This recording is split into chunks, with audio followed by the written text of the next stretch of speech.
திருச்சிற்றம்பலம்.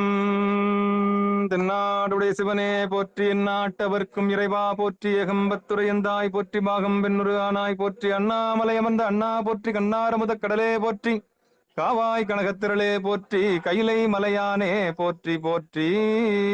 அன்பர்களுக்கு வணக்கம். நீங்கள் கேட்டுக்கொண்டிருப்பதும் பார்த்துக் கொண்டிருப்பதும் சிவநெறியே சீரான வாழ்வு தரும் என்கிற டெலிகிராம் சேனல் மூலம் வியாழக்கிழமைகள் தோறும் இரவு 8 மணிக்கு இறை அருளால் நிகழ்ந்த அற்புதங்கள் என்கிற தலைப்பின் கீழே மயிலாடுதுறை மாவட்டம் கோமல் கிராமத்தை சேர்ந்த சைவநெறி செம்மல் ஐயா சிவத்திரு சேகர் ஐயா அவர்கள் நம்மோடு உரையாற்றி வருகிறார்கள். அந்த வகையிலே இன்றைக்கும் நம்மோடு உரையாற்ற அவர்கள் வந்திருக்கிறார்கள். அவருடைய பொற்பாதங்களை மனம் மொழி மெய்களாலே வணங்கி நிகழ்ச்சிக்குள் இனிதே நுழைவோம். ஐயா துவங்கலாம். ஐயா சிவாய திருச்சிற்றம்பலம் தில்லையம்பலம். சிவ சிவா. எல்லாம் வல்ல சிவபெரும்பொருளின் திருவருளும் குருவரும் உள்நின்று உணர்த்த வேண்டி இந்த சிவஞான விளக்க வேள்வியை தொடங்குகிறேன். ஒரு அற்புதமான ஒரு சந்தர்ப்பம் இது. ஒரு அற்புதமான சந்தர்ப்பம். இறையர்களை போற்றுவதும் போற்றப்படுவதும் போற்றுவதை கேட்பதும் என்பது ஒரு பெரிய ஒரு ஞான வேள்வி. இந்த வகையிலே இறையில இந்த நாயன்மார்கள் காலத்திலே இறைவன் வெளிப்பட்டு, அதாவது பலரும் அறிய அந்த நாயன்மார்களுடைய வெளிப்பட்டு அறிய பல அற்புத நிகழ்வுகள் பொதுவாக நமக்கு அந்த திருமுறை படிப்பவர்களுக்கு தெரியும். பொதுமக்களுக்கு, வழிபடும் மக்களுக்கு அவ்வளவு தெரியாது. ஏதோ அங்கொன்று இங்கொன்றாக கேள்விப்பட்டு அங்கே திருமுறை பால் கொடுத்தாராம், இங்கே தாளம் கொடுத்தாரு, இப்படி அப்படிதான் கேள்விப்பட்டு கதவு திறந்தது முடியுது என்று இந்த சில நிகழ்வுகளோடு அமைந்து விடுவார்கள். அதை என்ன துல்லியமாக, அதை உண்மையாக என்ன நடந்தது என்றதையெல்லாம் அது சிந்திக்கலாம் நேரம் இல்லாமல் இப்படி இதை ஒரு சினிமாத்தனமாகவும் ஒரு கதை போக்காகவும் அப்படியே எடுத்துக்கொள்வது, இப்படியெல்லாம் நிகழ்ந்திருக்குமா என்று கூட எதையுமே சிந்திப்பதில்லை. இதுக்கு ஏதாவது ஆதாரம் இருக்கிறதா, இப்படி எல்லாம் செஞ்சார்கள் அதையும் நினைப்பதில்லை. இப்படியாக நாம் பல அற்புத நிகழ்வுகள் கிட்டத்தட்ட நாயன்மார்கள் 100 வரலாறுக்கு மேல இறைவன் வெளிப்பட்டு நிகழ்த்திய அற்புத நிகழ்வுகள்லாம் இருக்கு. அதெல்லாம் உண்மையாக நமது அன்பர்கள், அதாவது இந்த சிவஞானத்தை நாடக்கூடிய, இதுல உள்ள விழை உள்ள முன்னை தவத்தால் இந்த சிவஞானத்தை நாடக்கூடிய, மேலும் மேலும் நான் இறைவனை பற்றி தெரிந்து கொள்ள வேண்டும், நம்மை பற்றி தெரிந்து கொள்ள வேண்டும், சிவநெறி பாதையிலே தவ நெறியிலே நாம் உயிரை செலுத்துவதற்கான செய்திகளை எல்லாம் அறிந்து கொள்ள வேண்டும் என்று இயல்பாகவே அந்த அளவுக்கு பக்குவமுற்று நாடக்கூடியவர்களுக்கு இவையெல்லாம் உண்மையாக மேலும் விளக்கினால் இன்னும் நம்பிக்கை இறைவன் மீது அதிகமாகும். இறைவனுடைய கருணையோட திறத்தை ஆழமாக சிந்தித்து மனத்தில் இருக்கும். அந்த வகையிலே நாம் தொடங்கி திருஞான சம்பந்த பெருமான் வரலாறு சொல்லி அங்கே பிரம்மபுரத்திலே எண்ணறிய சிவஞானத்தை உழைத்து அமுது ஊட்டினார் இல்லையா, பால் அடிசில் ஊட்டினார் அல்லவா. அதை கூட எல்லாருமே பால் பால் என்றுதான் திருமலை பால் ஒரு சொன்ன சொல்லுவாங்க. அடிசில்னா அது உணவுப் பொருளை கலந்து பாலோடு கலந்து, அதுதான் அது பாயசம் என்று கூட அப்படி சொல்லலாம். ஒரு அடிசில்னா ஒரு இனிக்கக்கூடியதாக பாலோடு கலந்து ஒரு உணவுப் பொருளையும் கலந்து ஊட்டுவது. அதுதான் ஞானசம்பந்த பெருமானே அங்கே மதுரையிலே அப்பாவோட தந்தையிடம் உணவும் பொழுது, போதையார் பொற்கிண்ணத்து அடிசில் பொல்லாதுன்னா தாதையார் முனிவுர தானினை ஆண்டவன் என்று அங்கே சொல்வார். அடிசில் என்ற சொல்லை ஞானசம்பந்த பெருமானே சுட்டி இருக்கிறார். அது போல அந்த வரலாற்றை நாம் சொல்லிவிட்டு அடுத்தது அவருக்கு தாளம் பெற்ற வரலாறு, அதை சுந்தரமூர்த்தி சாமிகள் வியந்து போற்றிய அந்த வரலாறையும் திருக்கோலக்காவிலே அதை சொல்லி, அடுத்து முத்துச்சிவிகை அந்த திருநெல்வாயில் ஆற்றக்குடியில பெருமானார் அற்புதப்பெற்றது, அந்த வரலாற்றை எல்லாம் அதையும் சொல்லிவிட்டு, அப்ப பாச்சிராம அந்த கொல்லிமழவனுடைய மகள் முயலகன் நோயால் அது பாதிக்கப்பட்டதை திருஞான சம்பந்த பெருமானை வேண்டி, இது தகுமோ என்று இறைவனை வணங்கி, அவர் ஒரு அடியாராக இருக்கிறார், அவருடைய மகள், அவளும் மூவரிலும் முதலாய நடுவாய மூர்த்தி என்று மொழியாள் என்று சொல்லி அப்படிப்பட்ட ஒரு தன்மையை உன்னை தவிர யாருமே இறைவன் யார் என்று அவ்வளவுக்கும் தெரியாது. அவளுக்கு ஒரு துயர் வந்தால் அவங்க தூய்மையான அடியாராகிய அந்த கொல்லிமழவனுக்கும் இப்படியெல்லாம் ஒரு இது இருக்கு. இவருக்கு இப்படிப்பட்ட துன்பம் விளைத்தது தகுமோ என்று சொல்லி இறைவன் தான் அந்த துன்பத்தை விளைவித்தார். ஏனென்றால் வினையை இறைவனை தவிர ஒரு நன்மையோ தீமையோ இயற்ற முடியாது என்ற உயிர்க்கும் என்ற ஒரு பெரிய ஞானத்தை உள்ளடக்கிய வெளிப்படுத்திய அந்த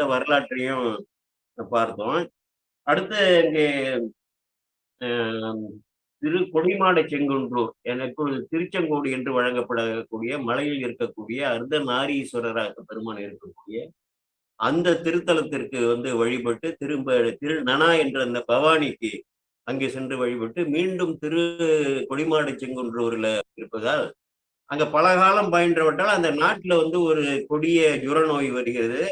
அந்த நாட்டுல மட்டும் இல்லாம அந்த திருத்தலத்தில் வசிப்பவர்களுக்கும் வருகிறது. இந்த அடியார்களை வந்து அணுகுவது போல ஒரு சூழல் இருக்கும் பொழுது இந்த அடியார்கள் இந்த நாட்டில், அதாவது இந்த தொற்று போல சொல்லுவாங்க இல்லையா, அடியாரை வந்து நணுகாது எனினும் அவர்கள் அச்சத்தோடு ஞானசம்பந்த பெருமான் அவரிடம் வந்து முறையிடும் பொழுது இந்த உலகம் உள்ளளவும் வந்து மக்கள் உணர்ந்து கொள்ள வேண்டிய ஒரு ஞானத்தை தெளிவாக அங்கே உரைக்கிறார். திருநீலகண்டத்தின் மீது ஆணையிட்டு, நான் திருநீலகண்டத்தின் மீது ஆணையிடுகிறேன், நமக்கு வந்து தீவினையை வந்தமே தீண்ட பெறா, அடியார்களாகிய மெய்யடியார்களாகி நம்மை வந்து தீவினை தீண்ட பெறா திருநீலகண்டத்தின் மீது ஆணையிடுச்சு. உலக மக்களுக்கெல்லாம் வந்து உபதேசிக்கும் ஒண்ணு, இதெல்லாம் செய்யுங்க, அவ்வினைக்கு இவ்வினையாம் என்பது அது தெரிவீர், குய்வினை ஆளாது இருப்பது உந்தமக்கு ஊனம் என்று என்பது அடியார்களை நோக்கி விளம்பி சொல்லவில்லை. அடியார்கள் வந்து இது போல ஒரு நோய் வரக்கூடிய சூழல் இருக்கிறது, இந்த நாடடங்கவும் அந்த நோய் இருக்கிறது, இந்த ஸ்தலத்தில் வசிப்பவர்களுக்கும் இருக்கிறது, நாங்கள் எல்லாம் உங்கள் பணி செய்யக்கூடிய அடியார்கள், எங்களை வந்து தாக்க வருவது போல் இருக்கும் பொழுது நம்மை வந்து அடியார்களை வந்து அடையாது என்று இதை வந்து உபதேசிக்கிறார் உலகம். இதையெல்லாம் வந்து செய்து இறைபணிகள் எல்லாம் நம்ம இந்த உடலாலையும் உள்ளத்தாலையும் அப்படிலாம் செய்தோம்னா தீவிரை வராது. 10 பாடல்கள்ல அதை விரித்துரைக்கிறார். அதை வந்து நாம் வந்து உண்மையாக அங்கே திருநீல கண்ட. அதுக்கப்புறம் பாண்டி கொடிமுடி சிறுமூர்த்தி சாமிகளால் 5 எழுத்தை வந்து அங்கே மற்றப்பற்று எனக்கென்று என் திருப்பாதமே மனம் பாவித்தேன் எழுத்து என்று சொல்லி இந்த 5 எழுத்தின் சிறப்பு எல்லாம் உரைத்தார் இல்லையா, அந்த திருப்பாண்டி கொடிமுடி திருத்தலத்தை பற்றி அங்கே இறைவனை போற்றி பரவிட்டு அப்புறம் கரூர் ஆணிலைக்கு வந்து அங்கே தொண்டர்களுடைய சிறப்பு பாருங்க. சில திருத்தலங்கள் இன்னைக்கு திருவாரூராக இருக்கட்டும், அங்கே அதே போல கரூராக இருக்கட்டும், அந்த தொண்டர்களை வந்து ஞானசம்பந்த பெருமான் எங்கெங்கே வந்து போற்றி பரவி இருக்கிறார்களோ அந்த திருத்தொண்டுகள், அந்த தொண்டர்களை இன்றைக்கே அங்கே வழி வழியாக இருக்கிறார். அதுபோல திருவாரூரில் இருக்கக்கூடிய நமது திருத்தொண்டர்கள் அடியார் பெருமக்கள் கூட கரூர்லயும் வந்து நிறைய அடியார் பெருமக்கள் அந்த விழாக்களை எல்லாம் அவங்க சிறப்பாக எடுத்து செய்கிறார்கள். ஆலயத்தை அப்படி தூய்மையாக காக்கிறார்கள். அங்கே போய் பார்த்தாலே தெரியும். நான் வந்து அந்த நிர்வாகத்தில் தான், நிர்வாகத்தில் ஓரளவு செய்தாலும் இந்த ஆலய தூய்மையை ஒரு சின்ன ஒரு தூசி கூட இருக்காது. நானே பார்த்து வியந்திருக்கிறேன். இப்படி எல்லாமே அடியார்கள் தொண்டு செய்வார்கள். அங்க தொண்டெல்லாம் மலர்தூவி ஏத்த என்று சொல்லி அப்படி தொண்டர்களுடைய சிறப்பை எல்லாம் போற்றி பரவிப்பாங்க. பராய்த்துறை அந்த திருத்தலத்திற்கு வந்து காவிரி கரையிலே உள்ள அந்த திருத்தலத்தில் வந்து போட்டு, அப்புறம் கற்குடி ஈயக்கொண்டான் மலை என்று இப்பொழுது சொல்வார்கள். அந்த கற்குடியிலே அந்த திருத்தலத்திற்கு அந்த மலை மீது ஏறி அந்த மலையின் மேல் இருக்கக்கூடிய மருந்தை போற்றி முத்தீச்சரம் என்று சொல்லி உறையூர்ல வந்து பாடுகிறார். அங்க பாடும் பொழுது என்ன செய்யறாருன்னா, அந்த ஒரு பெரிய ஒரு அற்புத நிகழ்வு அங்க, அதாவது ஆனைக்காவல அங்க சோழன் போய் இங்க வழிபட போகிறான். சோழன் போய் இந்த ஆனைக்காவல திருத்தலத்துல பெருமானை வழிபடுவதற்காக காவிரியில் இறங்கி அங்கு நீராடினார். நீராடும் பொழுது அவர் அணிந்திருக்கக்கூடிய பொன்னா இருக்கு இல்லையா, ஒரு பெரிய, அதெல்லாம் எவ்வளவு எல்லாம் இருக்கும் இல்லையா, அந்த பொன்னணியில வந்து என்ன ஆயிடுதுன்னா சிவா அந்த பொன்னணி அந்த ஆரம் வந்து ஆற்றோடு போய் ஆரம் ஆற்றோடு போகும்பொழுது அவன் என்ன செய்யறான், அது ஏன்னா அந்த வெள்ளத்துல வந்து நீராடும் பொழுது ஆற்றுல காவிரி ஆறு அகண்ட காவிரி என்று சொல்லுவோம். அந்த திருவானைக்கா திருச்சியில இருக்கக்கூடிய அந்த ஆரம் வந்து ஆற்றில விழுந்தோம்னா ஆகா இப்படி போய்விட்டதே, பெருமானை அவனுடைய இயல்பான பக்தியால இயல்பான இறை உணர்வால பெருமானை இதை நீ ஏற்றுக்கொள்ள வேண்டும் என்று சொல்லி அங்கே வேண்ட பெருமான் என்ன செய்யறாரு, அப்போ என்ன பண்றாங்க, அந்த திருமஞ்சனம் எடுப்பதற்காக வருகிறாரு. அந்த மன்னர்கள் ஆட்சி காலத்துல எல்லாம் ஒரு ஆணை மீது பொற்கூடத்தை ஏற்றிக்கொண்டு அங்கே காவிரியில் வந்து அந்த திருமஞ்சன நீரை மேலதாளங்களோடு வந்து முழங்கி எடுத்துக்கொள்வார்கள். ஏற்றுக்கொள்ள வேண்டும் என்று மனமுருகி வேண்டி வழிபட போயிடுகிறான். அவர்கள் நீரை எடுத்துக்கொண்டு திருமஞ்சனத்திற்கான நீரை அங்கே திரு ஆனைக்காவுக்கு போறாங்க. அங்கே மன்னனுக்கு முன்னாடி அங்க அபிஷேகம் நடக்கும் பொழுது இவனுக்கு போட்ட மாலை அங்கே போய் அந்த இறைவனுடைய திருமேனியில அங்க இருக்கக்கூடிய திரு ஆனைக்காவுல சின்னதா தானே இருப்பார். அவருக்கு மாலையாக அங்கே விழக்கூடியது. அந்த அற்புதத்த சுந்தரமூர்த்தி சாமி ஒரு பாடல்ல தனியாகவே பாடியிருக்காரு. அதை என்ன பண்றாங்க, இங்க ஞானசம்பந்த பெருமானும் அடுத்து திருச்சிராப்பள்ளி போயிட்டு அங்க திரு ஆனைக்காவுல போனோம்னா, அந்த நிகழ்வை பதிவு செய்திருக்கிறார். இது பலருக்கு நமது அன்பர்களுக்கெல்லாம் பலருக்கு இது தெரியாது. இப்படிப்பட்ட ஒரு நிகழ்வு நடந்ததா அப்படின்ட்டு. இதுல 3வது திருமுறையில 53வது பதிகம் கௌசிக பண்ணல ஞானசம்பந்த பெருமான் திரு ஆனைக்காவை போற்றி பாடிய அந்த பதிகம். ஒரு 3வது பாடல்ல இத சொல்றாரு. என்ன சொல்றாருன்னா, தாரமாய மாதரால் தான் ஒரு பாகம் ஆயினான், ஈரமாய புன்சிடை இழட்ட திங்கள் சூடினான், ஆரமாய மார்புடை ஆனைக்காவில் அண்ணலை வாரமாய் வணங்குவார் வல்வினைகள் மாயுமே என்று இதை மறைபொருளாக இந்த இடத்துல என்ன சொல்றாருன்னா, ஆரமாய மார்புடை ஆனைக்காவினா இந்த சோழ மன்னனால் ஏன்றுகோள் என்று சொல்லப்பட்ட அந்த மாலையை இறைவன் ஏற்றுக்கொண்டிருக்கிறார் என்பதை இங்கே ஆரமாய மார்புடைய ஆனைக்காவின் அண்ணலை வாரமாயினா உரிமையோடு முறையாக வழங்குவார் வல்வினைகள் மாயுமே என்று பாடியிருக்காரு. அதே திருப்பதி பதிகத்துல 7வது பாடல்ல அதையும் நான் பார்க்க வேண்டும். 7வது பாடல்ல கூறும் மாலை நண்பர்கள் கூடி வல்ல தொண்டர்கள், மாலையும் காலையும் எப்பொழுதுமே இந்த தொண்டர்கள்லாம் அங்கே கூடி வேறும் ஊரும் செல்வமும் பேச நின்ற பெற்றியான். இப்ப இறைவனுடைய பேர் நம்ம அதுதான் செய்து கொண்டிருப்போம். வேறும் ஊரும் செல்வம்னா இறைவனுடைய பெயரை, அவருடைய புகழ், அவருடைய செல்வங்கள், நமக்கு அளிக்கக்கூடிய செல்வங்கள், எல்லையில்லா புகழ், இதெல்லாம் பேச நின்ற பெற்றியான். அப்படிப்பட்ட ஒரு பெருமைக்கு உரியவர். பாரும் விண்ணும் கைதொழ பாயும் கங்கை செஞ்சடை.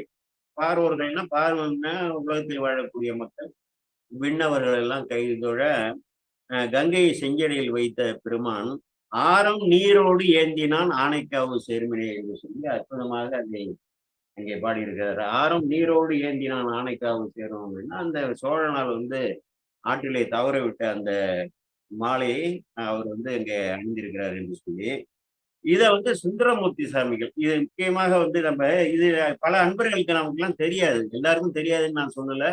ஏன்னா ஒரு இடத்துல இது போல சபையில பேசுறோம்னா தொடக்க நிலையில் உள்ளவர்கள் இருப்பார்கள், நம்ம கற்ற அளவுக்கு கற்றவர்கள் இருப்பார்கள், நம்மை விட அதிகமாக கற்றவர்கள் இருப்பார்கள்.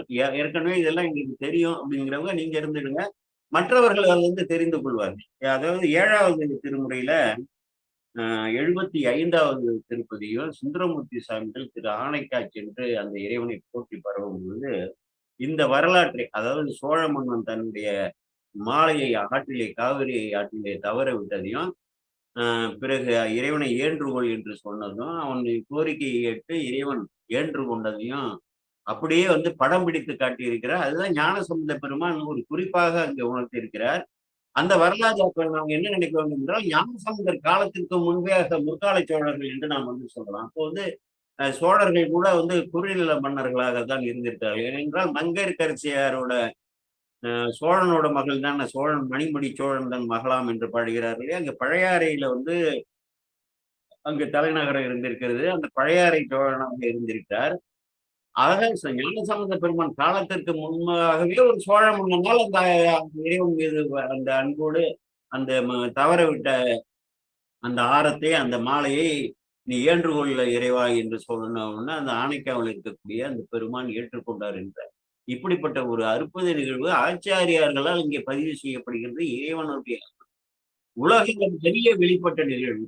என்னமா இப்பெல்லாம் சொல்ல ஆரம்பிச்சிட்டானுங்க. ஓரளவுக்கு போனதுக்கு அப்புறம் நம்ம சாமியும் கிடையாது, ஒன்றும் கிடையாது, கோயிலும் வேண்டாம், குளமும் வேண்டாம், நம்ம சாமிக்கு உருவம் கிடையாதுன்னா யாருக்கும் உருவம் இல்லைன்னு சொன்னா அதே போல ஒரு கூட்டம் அப்படியே கிளம்பி இருக்கு. இறைவனுக்கு உருவம் இல்லை, நீ எதுக்கு இதெல்லாம் கும்புறன்னு இவங்க ஏதோ கொஞ்சம் கற்றுக்கொண்டோடனே எப்படி ஒரு படிநிலையில ஒரு தொடக்கப்பள்ளி, அப்புறம் உயர்நிலை பள்ளி, அப்புறம் மேல்நிலை கல்வி, அப்புறம் இளங்கலை, முதுகலை, டாக்டரேட் போய் கடைசியில் வந்து நமக்கு உரைக்கிறதும் அதுதான் உண்மை இல்லைங்கிறது.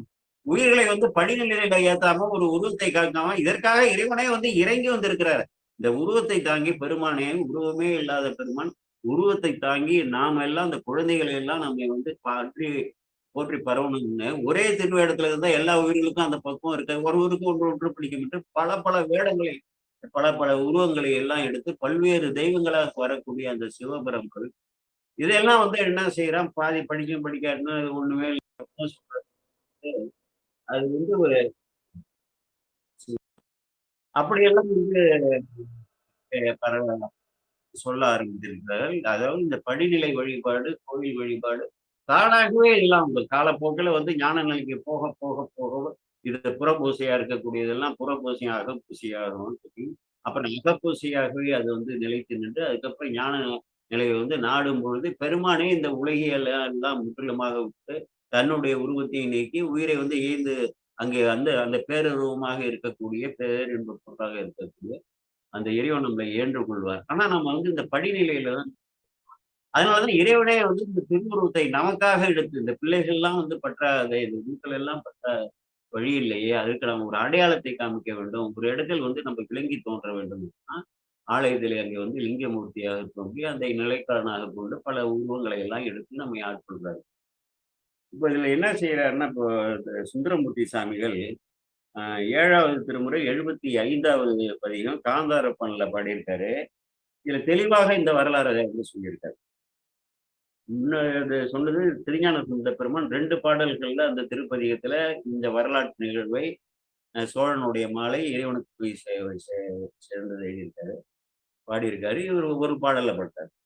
தாரமாய பொன்னி தந்துரை ஆடி விழுத்து நீரில் நின்று அடி போற்றி நின்மலா கொள் என அங்கே ஆரம் கொண்ட எம் ஆணைக்கா உடை ஆதியினாலும் ஈர உள்ளம் ஈரம் உள்ளவர் நாளும் எம்மையும் ஆளுடைய என்று சொல்லி இந்த என்ன பெரிய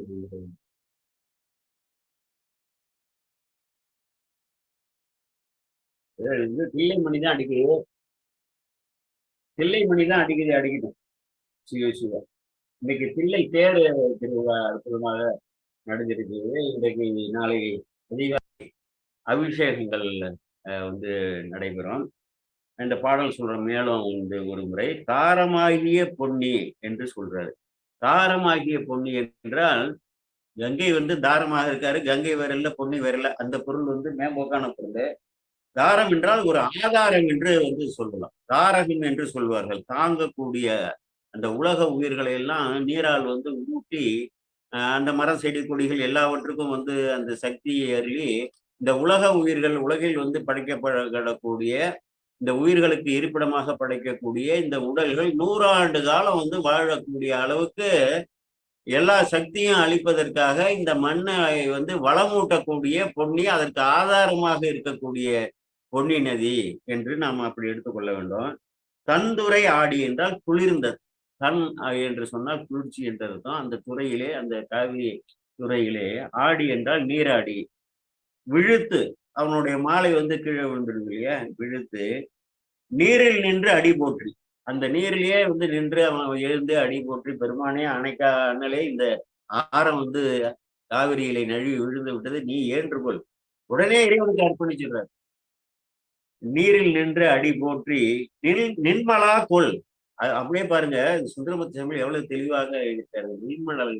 நின்மலனே எந்தவித மலமும் மற்ற பெருமானே நீ ஏற்றுக்கொள் என என்று அந்த சோழ மன்னன் கூற ஆங்கே ஆரம் கொண்ட எம் ஆணைக்காவுடை ஆதியை ஆரம் கொண்ட உடனே சொன்னோம்னா அந்த ஆரத்தை கொண்ட எம் ஆணைக்காவுடை ஆதியை நாளும் ஒவ்வொரு நாளும் ஈரம் உள்ளவர்னா மனக்கசி உள்ளவர்கள் துஞ்சல் இல்லாத போதிலும் நெஞ்சகம் நைந்து நினைமின் நாள்தோறும் என்று சொல்றார்கள். அது போல மனக்கசிவு உள்ளவர்கள் அவர்கள் வந்து நாளும் எம்மையும் ஆளுடையாரே என்று சொல்லி இந்த அடியாருக்கு அடியே இருந்து அங்க திருத்தொன்ற தொகையிலே போற்றி பயவினார்கள் இல்லையா, திருத்தொன்றர்கள் எல்லாம் அதே போல சில திருத்தலங்களுக்கு எல்லாம் போகும்போது அங்க இருக்கக்கூடிய அடியார்களுக்கெல்லாம் நாம் அடியேன் என்று சொல்லுவோம். அந்த வகையிலே இந்த ஆணைக்காவிலே இந்த திருத்தொண்டு செய்யக்கூடிய அன்பர்களை எல்லாம் போற்றி அவர்கள்லாம் வந்து இப்படியெல்லாம் வந்து யார் வந்து இறைவனை போற்றுகிறார்களோ அவர்கள் என்னையும் வந்து ஆளுடையாரே என்று சொல்லி அப்படி போறாரு. ஈரன்னா மனக்கசிவோடு ஒவ்வொரு நாளும் வந்து இறைவனை யார் வழிபடுகிறார்களோ அவர்கள் எம்மையும் ஆளுடையாரே என்று இந்த இந்த நிகழ்வை வந்து அன்பர்கள் நம்ம தோன்றி என்று சொல்றோம். அதாவது ஒரு நிகழ்வு நடத்திருக்கிறது. சேக்கிழார் எழுதியிருக்கிறது. இதை தெளிவாக அந்த ஆரம் கொண்ட அந்த பகுதியை அவரும் வந்து அங்கே எழுதி பகிர்ந்திருக்கிறாரு. இந்த வரியிலேயே அங்க வந்து பயன்படுத்துவாரு. சேக்கிழார வந்து பார்த்தீங்கன்னா, இங்க என்ன ஞானசம்பந்த பெருமான் வந்து பயன்படுத்தினாரோ, அத்தனை இதையுமே அங்க அங்க வந்து அவர் வந்து பயன்படுத்தியிருப்பாரு முற்றிலுமாக.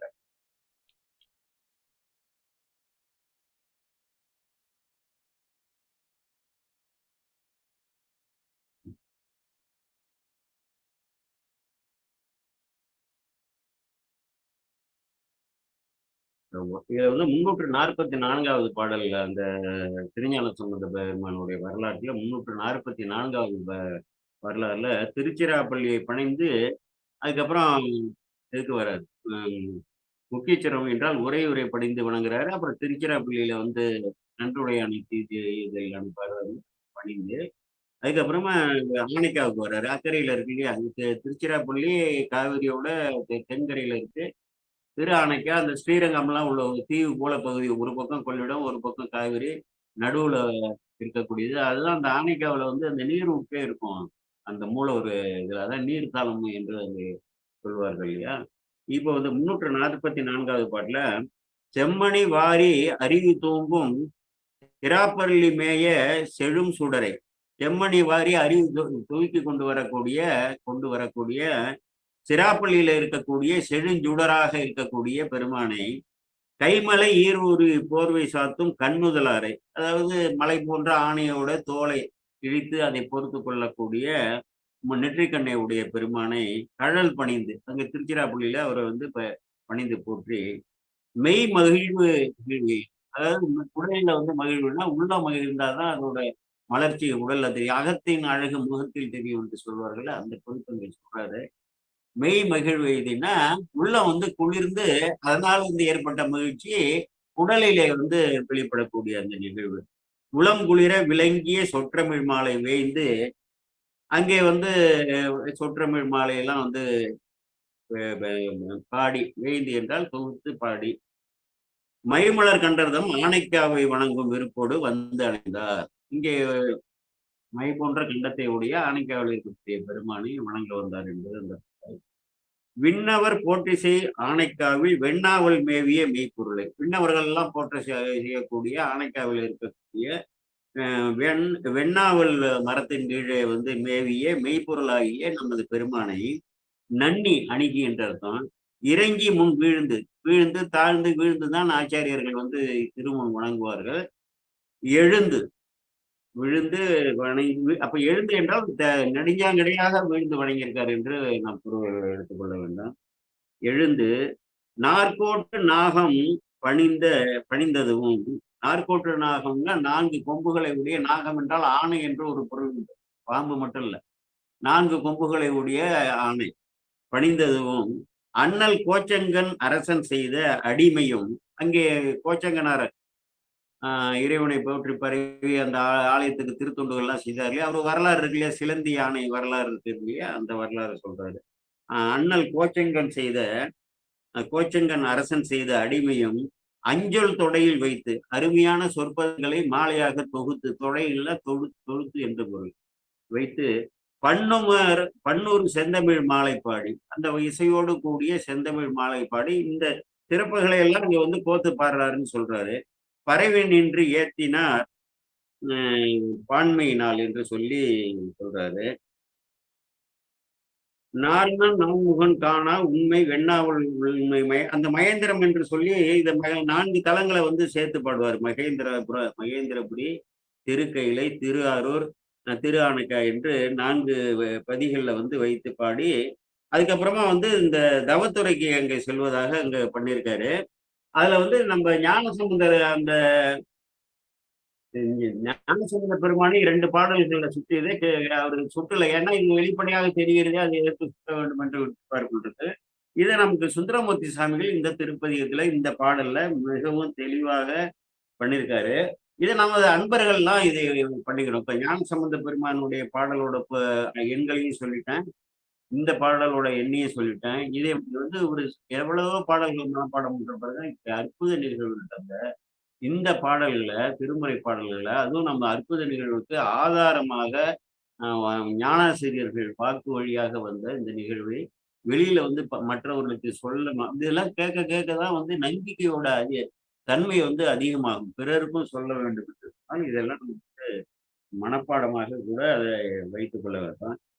அப்புறம் வந்து திருப்பாட்டூரை என்ற அந்த ஊரு இப்பதான் அங்க இதுல இருக்கு. ராமகிருஷ்ண மடம் இருக்குது. அந்த காவிரி திருச்சியிலிருந்து அ த திருப்பாற்றூரை வந்து ஆமா. திருப்பாற்றூரை பராய்த்துறை வேற. பாற்றூரை கொள்ளிடக்கரையில இருக்கு. நான் போயிருக்கேன் அந்த திருத்தலத்துக்கு. அற்புதமான பாடு. "பூவும் திங்கள் புனைந்த முடியினர், ஏவின் அல்லார் எயில் எய்தார், பாவம் தீர்புனல் பாற்றுரை மல்கிய ஓயன் சிந்தை ஒருவரே" என்று இந்த இந்த ஒரு பாடல்ல உள்ள ஒரு முக்கியமான ஒரு பகுதிக்காக, ஒரு ஞானத்துக்காக அ அத வந்து நான் மனப்பாடம் பண்ணேன். "பூவும் திங்கள்" பூவுன்னா பூக்களையும் நிலா வீசக்கூடிய சடாமுடியை உடையவர். ஏவின் அல்லார் அதாவது ஏவின் அல்லார் ஏவிட்டார்னா பகைவர்களோட கோட்டைகளை இடித்தவர். பாவம் தீர்ப்புணல். அந்த தீர்த்தம் இருக்கு பார்த்தீங்களா? நான் இப்ப பல இடங்கள்ல சொல்லியிருப்பேன். நாம வந்து பல திருத்தலங்களுக்கு போவோம். நேற்று வந்து அ நல்லூருக்கு போகும்போதே இந்த புதிதாக ஒரு பாதை அமைத்திருக்கிறார்கள். நான் முன்னதாக நல்லூருக்கு சென்றிருக்கேன். என் மனைவி பேரனோடெல்லாம் மதுரை நோக்கி போகும்பொழுது, நல்லூர் பக்கத்திலேயே தான் இருக்கு என்று சொன்னா, உடனே எங்க வீட்ல அவங்க சொல்ட்டாங்க, நம்ம பார்க்க வேண்டும்னு சொல்லிட்டாங்க. அங்க போய் நல்லூர் அதுக்கூட நான் வந்து இதுல முகநூல்ல காட்சிப்படுத்தி போட்டுருக்கேன். கிட்டத்தட்ட ஒரு 5, 6 ஏக்கர் ஒரு பெரிய தீர்த்தம் ஆலயத்தின் ராஜகோபுரத்துக்கு முன்னாடி கிழக்க இருக்கு. சுத்தமா ஒரு சொட்டு நீர் கூட இல்ல. பெரிய வந்து வருத்தத்துக்குரிய பகுதி என்ன, பொன்னி நதி வளங்கொழிக்கக்கூடிய பகுதி. பக்கத்திலேயே ஆறு. பக்கத்திலேயே காவிரி, அரசலாறு எல்லாமே 2 பக்கமும் இருக்கு. வளங்கொழிக்கக்கூடிய அந்த பகுதியில உள்ள ஒரு ஆ திருத்தலத்துல அந்த தீர்த்தமே இல்லங்கிறது மிகவும் வருது. ஏன்னா தீர்த்த வடிவாகமா தீர்த்தம் சிவலோகம்னு பாட்டு இருக்கு. வேதங்கள் எல்லாம் தொக்க வடிவாக இருக்கும் தீர்த்தம் என்று சொல்லி சேக்கிழார் சொல்வாரு. திருத்துருத்தியில அதுல போய் மூழ்கினார் சுந்தரமூர்த்தி சாமிகள் மேக நோய் எல்லாம் போனதுன்னு சொல்வார். தீர்த்த வடிவாகவே பெருமான் இருக்கிறான் என்று சொல்லி அப்படி பெருமைப்படுத்துவார்கள். அதேபோல இதுல அந்த நீரே இல்ல. அத நான் சுற்றி கூட அப்படி சொல்லியிருக்கேன். இதுக்கு என்னன்னா நம்மளோட குறைவு. தவம் குறைந்து போனதால வந்து பஞ்சபூதங்கள்லாம் எதிராக வந்து பணியாற்றுகின்றன. அதாவது கடவுள் மறுப்பாளர்கள் என்பது வேற, கடவுள் வந்து இல்லை என்று வெளியில் சொல்லிவிட்டு தான் வணங்குபவர்கள் வேற, கடவுளை வந்து வழிபடக்கூடியவர்கள் வேற, கடவுளை வழிபட துணை நிற்கக்கூடியவர்கள். இங்கே நம்மோடு இருக்கக்கூடியவர்களே வந்து செய்யக்கூடிய தவறுகள்லாம் வந்து இப்ப சொல்லி முடியாது அந்த அளவுக்கு இருக்கு. அவர்கள் இல்லை என்று சொல்றவர்கள் தவறு செய்கிறார்கள் அதுதான் வேற. அப்ப எப்படி வந்து இறைவனுடைய அருள் கிடைக்கும்? பஞ்சபூதங்கள் எப்படி நமக்கு வந்து ஒத்துழைக்கும்? இதெல்லாம் நம்ம சிந்தித்து பார்த்து எந்தவித தவறுக்கும் நமக்கு வாழ்த்தாலேயோ, மனத்தாலேயோ, செயலாலேயோ தவறுக்கும் இடம் கொடுக்காமல் இறைவனுக்கு எதிரானவர்களை எல்லாம் நம்ம வந்து விட்டு விலகி இறைவனுக்கு வந்து இறைவன் மீது பற்றுடையார்கள் மீது வந்து இறை தொண்டுகளை நாம் செய்தால் தான் இது எல்லாமே வந்து இந்த நன்மையை விளைவிக்கும். அது எப்படியோ போகட்டும். அதனால வந்து இந்த திருப்பாற்றுறைங்கிற அந்த திருத்தலம், அதை வந்து வணங்கிட்டு அப்புறம் தான் திருநெடுங்களம் போறாரு. திருநெடுங்களத்துல நடந்த ஒரு பெரிய அற்புதம் என்னன்னா, அங்க உள்ள தொண்டர்களோட பெருமையை வந்து சொல்றாரு. இந்த திருநெடுங்களம் திருப்பதிகத்த வந்து நம்ம என்ன பண்ணுவாங்க, எல்லாத்துலயுமே வந்து இடர்களையும் பதிகம்னு நமக்கு இந்த சிறு புத்தகங்கள்லாம் போடும்பொழுது ஒரு 20 பதிகமோ, 15 பதிகமோ போட்டாங்கன்னா, அதுல 5 எழுத்து பதிகம் 4 இருக்கும். அப்புறம் திருநீற்று பதிகம் இருக்கும். வேறு தோழி பங்கன், திருநிலகண்ட பதிகம், இந்த மறையுடையாய் தோன்றி இருக்கும் அதுல. எல்லோருக்கும் இது வந்து திருத்தொண்டர் வழி அப்புறம் இது சிவபுராணம் இதெல்லாம் போட்டு தான் சிறு புத்தா ஒரு திருமணத்துல அங்க இங்கெல்லாம் வந்து போட்டு பலவாறாக அன்பர்கள் எல்லாம் குடுப்பாங்க. இதேபோல அந்த என்னது துன்பங்களை எல்லாம் நீக்கக்கூடிய இதுன்னுலாம் சொல்லி நெறைய புத்தகங்கள்லாம் போட்டு வெளியிடுறாங்க. அதுல இந்த மறையுடையாய் தோளுடையங்கிற திருப்பதிகம் வந்து இருக்கும் அதுல. இது ஒரு ஒரு முக்கியமான பதிகம். இன்றைக்கு இந்த பதிகத்த கூட நம்ம வந்து கொஞ்சம் விரைவாக கூட பார்த்துடலாம். பல பேருக்கு இதோட பதிகத்தோட பொருள் தெரியாது. ஏன்னா ஒரு ஆச்சாரியார் நம்மை போல வந்து திருத்தொண்டு செய்யக்கூடிய அடியார்களுக்கு இடர் வரையாமல் காக்க வேண்டும் என்று சொல்லி அங்கே வேண்டுகிறார். இதுதான் பெரிய விஷயம். அதாவது இடர்கள் வந்து அங்கே அவ்வினைக்கு வினையாகும் பொழுது மெய்யடியார்களுக்கு வந்து துயரம் வந்து சேராது என்று அங்கே சொல்லிட்டார். உலக மக்களுக்கு, உலகியல் மக்களுக்கு எல்லாம் வந்தா கூட. இப்ப ஒரு உலகியல் பற்றுகளையும் வைத்துக்கொண்டு ஒரு சிறு சிறு தவறுக்கும் ஆளாகிறார்கள். ஆனால் வந்து முழுவதுமாக இறைவனுக்கு ஆட்பட்டு தொண்டு செய்து கொண்டு இருக்கக்கூடியவர்கள்லாம் இருப்பார்கள் இல்லையா? இப்படி இருக்கக்கூடியவர்களாக உனக்காகவே தொண்டு செய்யக்கூடிய இந்த அடியார்களுக்கு வாழ்வியல் இடரெல்லாம் அதாவது உன்னை வணங்குவதற்கு, உன்னை வந்து இடையராது வணங்க வேண்டும் என்று துஞ்சிலும் துஞ்சல் இல்லாத போதிலும் நெஞ்சகம் நைந்து நினைமின் நாள்தோறும்னு அவரு சொல்றாரு. தூங்கும்போதும் சரி, முழிச்சிட்டு இருக்கும்போது எப்பயுமே இறைவனை வணங்குங்க. துஞ்சிருள் காலை மாலை தொடர்ச்சியை மறந்திடாதே அஞ்செழுத்து ஓதினாலும் அறநடி காண்பதாகும். நாவுக்கரசர் வந்து சொல்றாரு. நற்றவா உன்னை நான் மறைக்கணும் சொல்லு நான் நமச்சிவாயன்னு சொல்லி சுந்தரமூர்த்தி சாமி சொல்றாரு. இடையராது வழிபடணும். இடையராது உன்னுடைய திருவடியிலே சிந்தையை வந்து வைக்க வேண்டும் என்று நினைக்கும் போது, உனக்கு திருத்தொண்டு செய்யக்கூடிய அன்பர்களுக்கு வாழ்வியல் இடர்களோ, வேறு இடர்களோ வந்து தடுத்தால், அவர்கள் எப்படி வந்து அந்த திருத்தொண்டு செய்ய முடியும்? இறைவா, அவர்களுக்கு வந்து இடர்கள் வராமல் நீ வந்து காக்க வேண்டும் என்பதாக ஒரு வேண்டுகோளை வைத்தார். இங்க வந்து இந்த திருத்தலத்துக்கு சேக்கிழார் பெருமான் வந்து ஒரே வரியில வந்து முடிச்சிருக்கிறார். நெடுங்களத்துக்கு இப்படிப்பட்ட பெருமையுடைய திருப்பதியும் உடைய ஞானசம்பந்த பெருமானால் இப்படி போற்றப்பட்ட அந்த திருத்தலத்தில் இருக்கக்கூடிய ஆதியாகிய பெருமானை ஞானசம்பந்தர் போற்றியத ஒரே நெடுங்களத்து ஆதியை அன்பால் நின்பால் நெஞ்சம் சிலாவகை நேர்விளக்கும் இடும்பகில் தீர்த்து அருள்வாய் என்று ஏத்தி ஏகி அப்புறம் காட்டுப்பள்ளி போயிடுறாருன்னு சொல்லுவார். நெடுங்களத்து ஆதி என்றால் தொன்மை காலம் தொட்டு அதாவது எந்த காலத்துல வந்து அங்க ஆதியும் அந்தமும் இல்லாத பெருமான்ல இந்த நெடுங்காலத்துல வந்து பெருமான் எந்த காலத்துல வந்து வேற்றிருந்தாருன்னு தெரியல. அதாவது சின்னதா இருப்பாருங்க. அதாவது பெரிய திருமேனி பல திருத்தலங்கள்லாம் இருக்கும் இல்லையா? அது போல இல்லாம மிகவும் எப்படி பாண்டி குடியில சிறிய மலை முடிச்சு அந்த வாழை மூட்டு போல இருக்கிறதோ, அதே போலதான் நெடுங்காலத்திலையும் சிறிய திருமேனி கொண்டிருப்பாரு. எப்ப கொண்டாரு? அது கூட மலையாக இருக்கலாம். பூமிக்குள்ள வந்து மலையாக இருந்து, மலை முடிச்சாக இருந்து ஒரு சிவம்ப மூர்த்தியாக இருக்கலாம். ஏன்னா மலையெல்லாம் திருச்சியில உள்ள பகுதி தானே அது. நெடுங்களத்து ஆதியை அன்பால் உன்னை எதுக்காக வந்து வணங்குறாங்க? உன் மேல அன்பால். ஏதோ ஒரு இயல்பான ஒரு அன்பாலோ, இறைவனாகிய நீ உன்னால் வந்து ஈர்க்கப்பட்டு உனக்கு திருத்துண்டு செய்யக்கூடிய அன்பு முயர்த்து அதன் காரணமாகவோ, உனக்கு தொண்டு செய்யக்கூடிய அன்பர்கள் இருக்காங்கல்ல. நெடுங்களத்து ஆதியை அன்பால் நின்பால் நெஞ்சம் செலாவகை. உன்னுடைய திருவடியே அவருக்கு நினைக்க வேண்டும். உனக்கு திருத்தொண்டு செய்து கொண்டே உன்னுடைய திருவடியே நினைக்க வேண்டும். திருத்தொண்டு செய்ய வேண்டும். உனக்கான பணிகளை எல்லாம் செய்ய வேண்டும் என்று அப்படி வந்து செய்யக்கூடிய அடியார். அன்பால் நின்பால் நெஞ்சம் செலாவகை நேரு விளக்கம். நெஞ்சம் செலாவகைன்னா அப்படி வந்து ஆசைப்பட்டு எப்பொழுதுமே உன்னுடைய திருத்தொண்டு உனக்கான திருத்தொண்டு செய்ய வேண்டும். உன்னை இடையராது நினைக்க வேண்டும். நெஞ்சகம் நைந்து உருக வேண்டும் என்று விரும்பக்கூடிய அடியார்களுக்கு அந்த அவங்களுடைய நெஞ்சம் என்றால் வந்து இந்த இடத்துல உயிரறிவு என்று எடுத்துக்கொள்ள வேண்டும். மனம் என்று சொல்லுவோம் இல்லையா? மனம், புத்தம், சித்தம்ங்கிறவங்க உயிரோட அறிவுக்கு உயிருக்கு கருவிகள், அறிகருவிகள் இல்லையா? அதனால உயிரறிவு. அவளுடைய உயிரில ஏற்படக்கூடிய அந்த விளைவை, அந்த அன்பை உன்னுடைய திருவடியிலே இடையறாமல் வைப்பதற்கு வரக்கூடிய இடையூறுகளை எல்லாம் நீ தீர்த்தருள்வாய் இறைவா என்று சொல்லி அந்த அடியார்களுக்காக அவர்கள் செவ்வனே பணி செய்வதற்கு வாழ்வியல் இடர்கள் நல்லா செய்யணும்னு நினைக்கிறாங்க. அப்போ வந்து திடீர்னு பிள்ளைக்கு உடம்பு சரியில்லை, பொண்ணுக்கு உடம்பு சரியில்லை, இல்ல வந்து பொருளாதாரத்துல சாப்பாட்டுக்கு இது இல்ல. இன்னைக்கு மின்சார கட்டணம் கட்டணும், நாளைக்கு வந்து வாயுவுக்கு பணம் கட்டணும், யாரை போய் கேட்கறதுன்னு இப்படிலாம் இருந்தா அவர்கள் எப்படி நெஞ்சம் செலா வகையை வந்து பணி செய்ய முடியும்? நெஞ்சம் செல்லும் வகையில எப்படி பணி செய்ய முடியும்? அப்ப என்ன ஆயிடுதுன்னா, என்ன சிதறல்கள் அது இறைவன் ஒரு பக்குவமாக கூடிய அளவுக்கு நம்ம திருத்தொண்டு செய்தவர்களா இருக்கட்டும், நம்ம அடியார்கள் பெருமக்களாக இருக்கட்டும், இறைவனை நாடி நிறைய தெரிந்து கொள்ள வேண்டும் என்று பணி செய்பவர்களாக இருக்கட்டும், நிறைய இடையூறுகள்லாம் வருதுன்னா, இன்னும் நான் வந்து பக்குவப்படவில்லை. அது இறைவன் தான் வந்து இந்த இடையூறுகள்லாம் வந்து வருதுன்னா, இறைவன் தான் ஏற்படுத்துறத அன்னைக்கே சொன்னேன். நின்னை எப்பொழுதும் நினையல் விட்டாய் நினைய புகில் பின்னை எப்போதே மரப்பித்து பேர்த்தும் ஒன்று நாடி வைத்தின்னு அப்பர் பெருமான் சொல்லிட்டாரு. நான் வந்து உன்னை எப்ப பார்த்தாலும் நினைக்கணும்னு நினைக்கிறேன். ஆனா நீ வந்து என்ன பண்ற? என்ன நினைக்க விட மாட்டேங்கிற.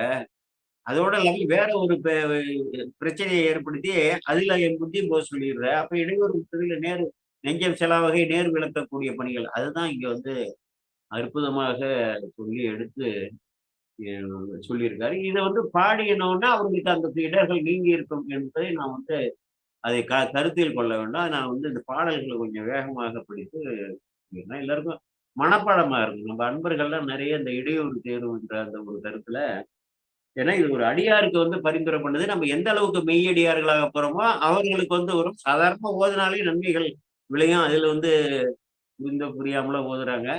இந்த பொருளறிந்து ஓதினால் இந்த இடர்கள்லாம் வந்து களையப்படும். இந்த அற்புதங்கள் நிகழ்வுகள் நடக்கும். ஏன்னா ஆச்சாரியார் வாக்குல இங்க இருக்கக்கூடிய பெருமான்ட்ட இதுதான் எதனால இடர்களையும் பிழைக்கும்னா, ஒரு ஆச்சாரியார் ஆகிய நமது ஞானசம்பந்தர் பெருமான் இறைவனை விழைந்து, உனக்கு யார் வந்து தொண்டு செய்கிறார்களோ, உனக்கு யார் வந்து அடிமையாக இருக்கிறார்களோ, உன்னை யார் போற்றி பருகிறார்களோ, அவர்களுக்கு வாழ்வியல்ல வரக்கூடிய இடையூறுகளை எல்லாம் வந்து தீர்க்க வேண்டும் என்று பாடியிருப்பதால், இது ஒரு அற்புதம் விளைவித்த திருப்பதியை வந்து இந்த அவருடைய வாக்குக்குள்ள மறைபொருளாக இருக்கக்கூடிய அந்த பொருள்களை நாம் வந்து பார்க்கிறோம். மறைவுடையாய், தோளுடையாய், வார்சடை மேல் வளரும் பிறையுடையாய். இறைவனுடைய திருவுருவத்த சொல்றாரு. மறையுடையாய், வேதங்களே அவர் உடைமையாக இருக்கக்கூடியவர், வேதங்களே அருளியவரு. தோளுடையாய், தோலை வந்து அணிந்திருக்கக்கூடிய பெருமான். வார்சடைனா வார்னா நீண்ட என்று அந்த சொல்லுக்கு பேரு. வளரும் பிறையுடையாய்னா வளரக்கூடிய அந்த சிறு மதியை வைத்திருக்கக்கூடிய பெருமானே, அதை உடைமையாக பெருமான். பிஞ்ஞகனை என்றால் தலைக்கோலம் உடையவர். தலையில வந்து எல்லாமே அணிஞ்சிருக்காருல, சடாமுடிய வந்து இழுத்து கட்டி வச்சிருக்காரு. இப்படிலாம் தானே உன்னை வந்து பேசிட்டு இருக்காங்க. என்று உன்னை பேசினல்லால் குறையுடையார் குற்றம் போராய் என்று சொன்னா, ஆம், ஏதாவது அவர்கள் வந்து என்ன வேண்டுகிறார்களோ, அதையெல்லாம் நீ வந்து எதையுமே ஆராயணும். ஓராயின்னா ஆராய்தல்னு பேரு. எதையுமே ஆராயாமல் வந்து நீ செய்ய வேண்டும். அப்படி வந்து எதை எதை குறைகள்னா, எதை வேண்டுகிறார்களோ என்ற ஒரு பொருள். அதுதான் வந்து ஒரு செம்மையான பொருளாக எடுத்துக்கொள்ள வேண்டும். குறையுடையாய் குற்றம் போராய்ன்னா, அவர்கள் வந்து ஏதாவது ஒரு தவறுகள் வந்து ஒரு அறியாமலே செய்தா கூட, அதை வந்து நீ ஆராய்ச்சி செய்யக்கூடாது. அவற்றையெல்லாம் ஏற்றுக்கொள்ள வேண்டும். அடியார்கள் இழைக்கும் பிழையை ஏற்றுக்கொள்ள வேண்டும் என்று சொல்றார். ஏன்னா, அதுக்காக பெரிய பிழைலாம் செய்தா எப்படி? அறியாமல் தவறியெல்லாம் செஞ்சிடுறோம்ல. எண்ணெய் எடுத்துட்டு போறோம் கோயிலுக்கு. இந்த விளக்குல இடும்போது கொஞ்சம் ஊத்தி வச்சா அது ஒரு சிறு குற்றம். அத போய்லாம் நீங்க வந்து எடுத்துக்காதீங்க கருத்துக்குன்னு அப்படி எடுத்துக்கொள்ள வேண்டும். எந்த குற்றம் செய்தாலும் நீ வந்து மன்னிக்கணும்னு சொல்லி எடுத்து கருத்தில் கொள்ளக்கூடாதுன்னு இறைவனை வேண்டல. கொள்கையினால் உயர்ந்த நிறையுடையார்னா இந்த இடத்துல புரிந்து கொள்ள வேண்டும். ஏக இறை சிவமே என்று கல்வெட்டு போல வந்து உயிரறிவில் பதித்து அந்த சிவ ஞான கொள்கையிலே சிவ தவ நெறியிலே செல்லக்கூடிய அந்த உயர்ந்த நிலையில் உள்ளவர்கள் அவர்கள் வந்து உன்னுடைய திருவடியிலே நெஞ்சத்தை செலுத்த வேண்டும் என்று இடையராது செலுத்த வேண்டும் என்று இதயத்திலே அந்த இடர்களை வந்து வாராமல் காக்க வேண்டும் பெருமானே என்று சொல்லி சொல்றாரு. அதாவது இப்ப இந்த கொள்கைங்கிறது இந்த இடத்துல அந்த உலகியல் பற்றுகளை எல்லாம் விட்டு சிவனையே பற்றுக்கோடாக கொண்ட நிலை என்று உரையாசிரியர்கள் எழுதியிருக்காங்க. அதை தான் நம்ம இப்ப வந்து சொல்றோம். அப்ப நம்ம கனைத்தெழுந்த வெண்டிரை சூழ் கடல் நீடை நெஞ்சதனை தினைத்தனியே அமிழ்து ஏற்றில் வைத்த திருந்திய தேவனென்னை மனத்தகத்தோர் பாடல் ஆடல் பேணி இராப்பகலும் நினைத்தெழுவார் இடர்களையாய் நெடுமங்கலமே. கனைத்தெழுந்த வென்றதுன்னா கனைத்து எழக்கூடிய வெண்மையான திரைகள் அலைகளை வந்து கொண்ட அந்த கடல்ல எழுந்த கடல் நின்றை நங்கி தண்ணி திரைத்தனியா அப்படியே எடுத்து திரட்டி எல்லாருமே ஓடிட்டாங்க. திருமால் பிரம்மா இந்திராதி தேவர்கள் அசுரர்கள் எல்லாம் தெரிச்சு ஓடிட்டான். வேற வழியே இல்லை. உலகமே எழுதி அப்பதான் வந்து இறைவனை பற்றிய சிந்தனை வருது. ஒரு நன்றி கொண்டு அதை செய்தார்கள். ஆழகாலம் இது அமுதம் வேண்டும் என்றால் பெருமான்கிட்ட வந்து இறங்க வேண்டியதானே. நீ போய் அங்க பார்க்கடலை கடைன்னா பிரச்சனை வந்திருக்காது. தானே வந்து அதை வந்து அடைந்து விட வேண்டும். இந்த வழிமுறை என்று பெருமாளை கேட்கும்போது நானும் உதவுகிறேன்னு சொல்லி பிரம்மா பெருமாள்லாம் அங்க போய் இவரே வந்து ஒரு மத்தாக அங்கே கீழே முதுகுல வந்து அந்த மேருமலையை வைத்து இந்த வாசுகி பாம்பால கட்டி இழுத்தோம்னா அது விஷம் கேட்க கடல் விஷம் கேட்க ஆழமும் காலமும் சேர்ந்து எல்லோரும் சிதறி ஓட சரணடைந்தாரை காக்கக்கூடிய பெருமான் அதற்குத்தான் இன்னைக்கு அடையாளமாக இருக்கு. அந்த நீளமா அந்த அந்த அதாவது பொன்னிற மேனியில நீலமிடர் இருக்கு என்றால் தன்னை யார் வந்து சரணடைகிறானோ அவரை காக்கக்கூடிய பெருமான் என்பது அந்த அடையாளமாக எல்லோரும் வேண்ட அங்க இருக்கக்கூடிய பெருமான் திரைத்தனையா மிடரில் வைத்தனா சுருக்கி சின்னதாக்கி மிடரில் வைத்து திருந்திய தேவன் தான் உயர்ந்த பெருமானே என்னை மனத்தகத்தோர் பாடல் ஆடல் பேணி எப்ப பார்த்தாலும் உன்னையே நினைச்சு உன்னையே சிந்திச்சு பாடி ஆடி இப்படியெல்லாம் வந்து போற்றி பெறக்கூடிய அன்பர்கள் உன்னுடைய அடியார்கள்லாம் இருக்காங்க. அஹ் ஓர்னா ஒப்பற்றன்னு பொருள். எந்தெந்த இடத்துல ஓர் என்று வருது, ஒரு என்பது ஒன்றை குறிக்கும். ஓர் என்றால் ஒப்பற்ற.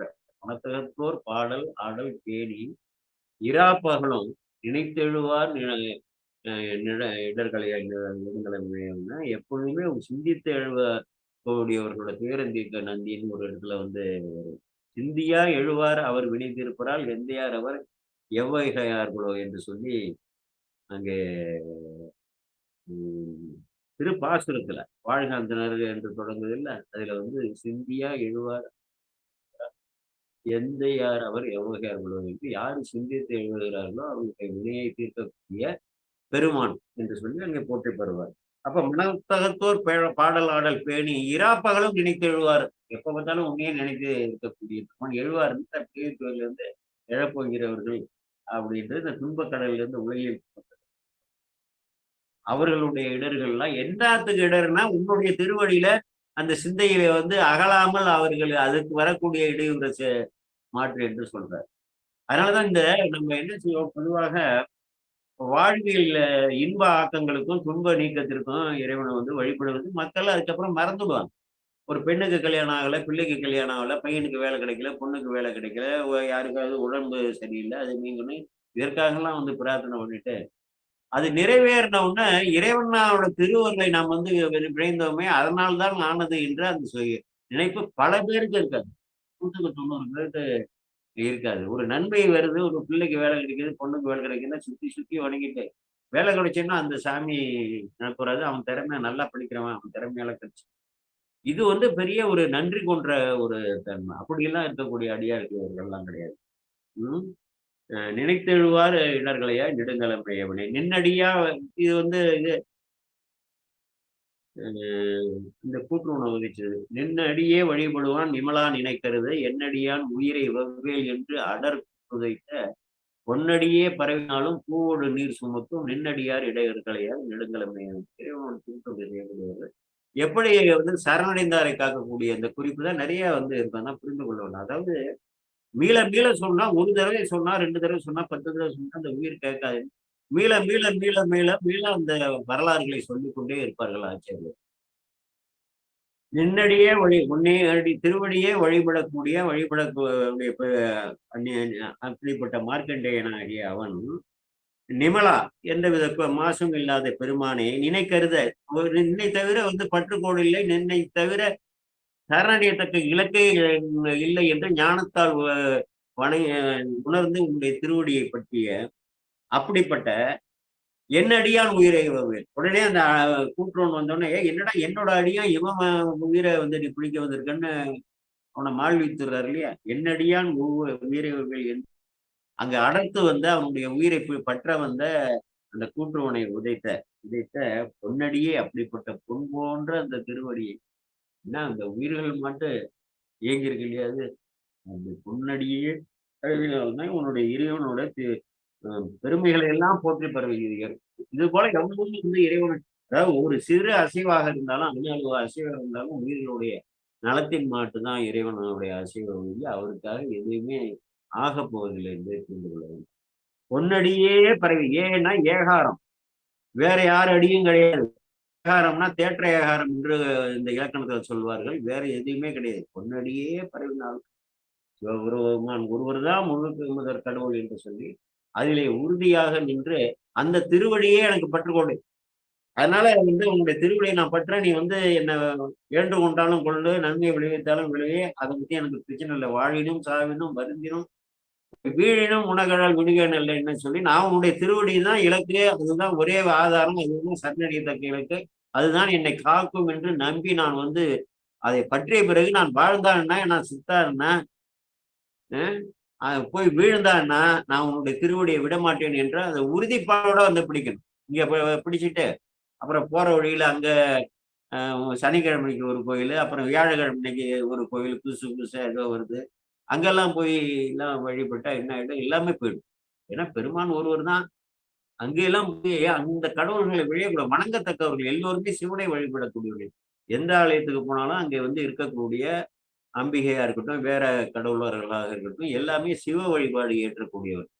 அவர்கள் வந்து வணங்கத்தக்கவர்கள். அவர்கள்ட்ட போய் அதை கொடு, இதை கொடுன்னு நம்ம வந்து கேட்க முடியாது. ஏன்னா பெருமானை தவிர யாருக்கும் எதுவும் செய்ய முடியாது. நீ எந்த கடவுளோ வந்து கொடுக்கிறார் என்று நாம் வந்து நினைக்கிறோம் பாருங்க, அந்த கடவுள் வழியாக வந்து இறைவன் தான் நமக்கு நன்மையை செய்கிறார் என்று அது ஒரு ஞானவத்தோட புரிந்து கொள்ள வேண்டாம். அந்த ஒரு தெய்வ வழிபாட்டுல வந்து தலை நிற்கிற வரையிலும் அந்த வினைகள்லாம் வந்து நன்மை தீமைகள் வரும். என்னைக்கு ஒரு தெய்வ வழிபாட்டுல தலை நின்று இறைவனை தவிர பற்றுக்கோடு இல்லை என்று சரண் புகுந்த மனநிலையோட இறை சிந்தனையோட வாழுறோமோ, நமக்காக அங்க ஏற்றி அனுப்பப்பட்ட நல்வினை தீவினைகள் வந்து செயல்படாது என்பதை புரிந்து கொள்ள வேண்டும். தீயவை விளையா.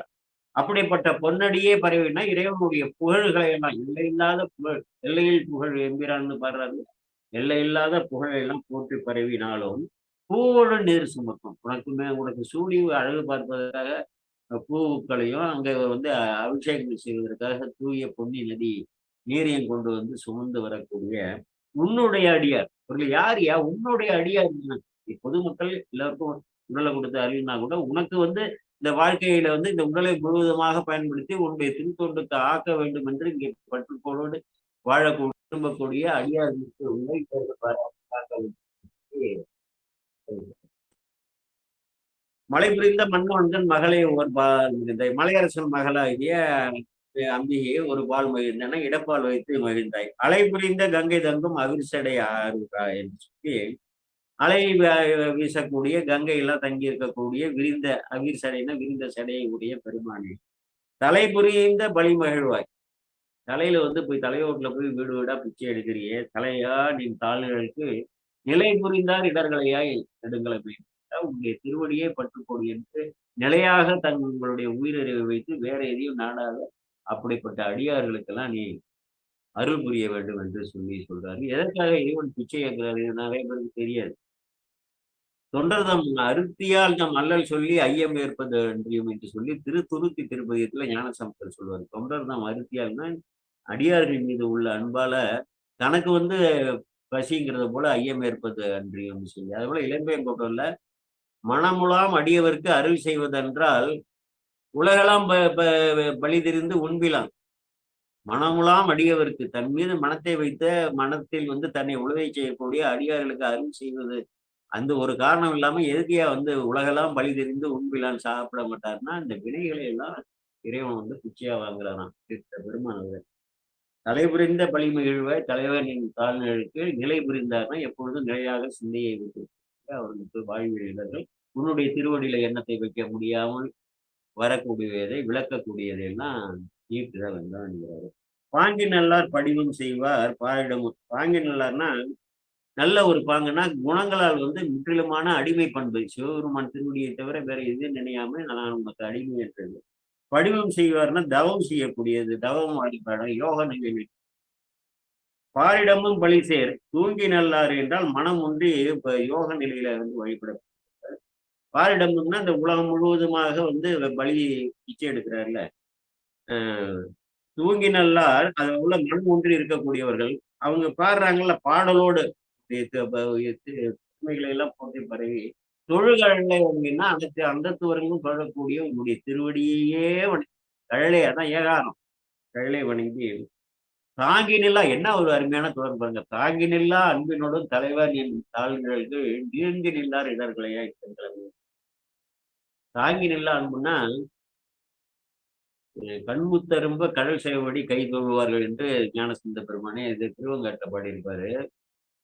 ஏதோ ஒரு மனம் வந்து ஈந்து ஒரு கண்ணீர்ல வந்து அப்படியே லேசா அறிவு சேர்ந்து நமக்கு அழுக வர்றது யாருக்கும் தெரியக்கூடாதுன்னு நினைப்போம். அப்படியே வந்து இந்த முத்து போல வந்து திடீர்னு வந்துரும் பாருங்க.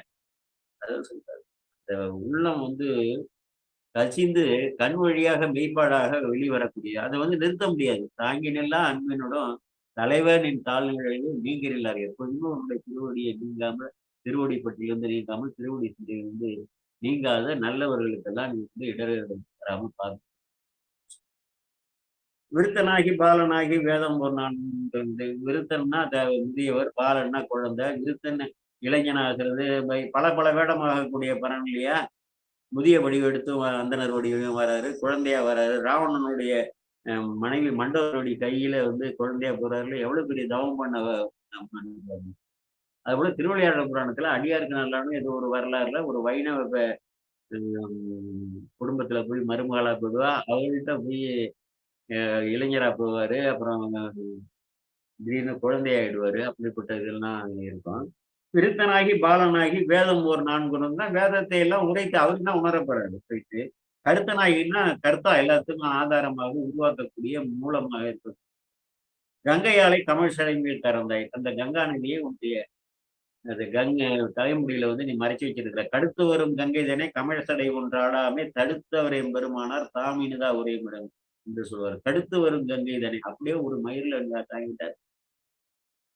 அறுத்தனாய ஆதிதேவன்னா, அ அதாவது பொருளுக்கெல்லாம் வந்து பெருமான் தான் தலைவன். அறுத்தனாய ஆதிதேவனாகிய பெருமான் அடியினையே பரவும். எல்லா இடத்துலயும் திகாரம். அடியினை பரவும்னு எழுதலாம்ல. அடியினையே பரவும் போற்றி பரவக்கூடிய நிறுத்தர் கீதர்னா ஆனந்தத்தால் வந்து நிறுத்தர்னா ஆடி பாடி எல்லாம் பண்றாங்கல்ல கீதர் பாடக்கூடிய அவர்களுடைய இடர்களை எல்லாம் நீ களைய வேண்டும் சொல்லி அப்படி இங்க பாடுறாரு.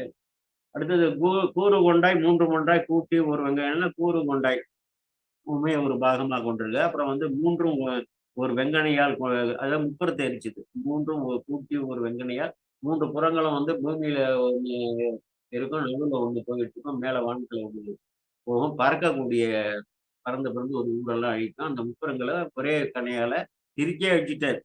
3ம் ஒன்றா கூட்டி ஒரு வெங்கணையால் மாறு கொண்டாருன்னா பகைவர்கள். அது புறமெரித்த மன்னவனே. அந்த அவர்களுடைய முப்புறத்தை எரித்த மன்னவனே, கொடிமேல் ஏறு கொண்டாய். கொடியில என்ன வச்சிருக்கிற? விஷமத்த வந்து வச்சிருக்கிற. ம். சாந்தம் ஈது என்று எம்பெருமான். உன்னுடைய நீ அணிஞ்சிருக்கிற திருநீர் இருக்குல்ல, இதுதான் எங்களுக்கு சந்தனம் என்று சொல்லி எடுத்து நாம் பூசிக்கொள்கிறோம் இல்லையா? இப்படிப்பட்ட நீரு கொண்டார் இடர்களையாய் நெடுங்கலமே அப்படி என்று சொல்லி அப்படி திருநீற்றை போற்றி அதை சந்தனத்துக்கு ஒப்ப எம்பெருமான் அணிந்த நீரு கொண்டார் அப்படிப்பட்ட உன்னுடைய அடியார்களுடைய இடங்களை எல்லாம் களைகிறாரு. அப்புறம் குன்றி மீன் உச்சியின் மேல் விளங்கும் கொடிமதில் சூழ் இலங்கை அன்றி நின்ற அரக்கன் கோனே அறுவரைக்கு ராவணனை அடர்த்தது எல்லாருக்கும் தெரியும்.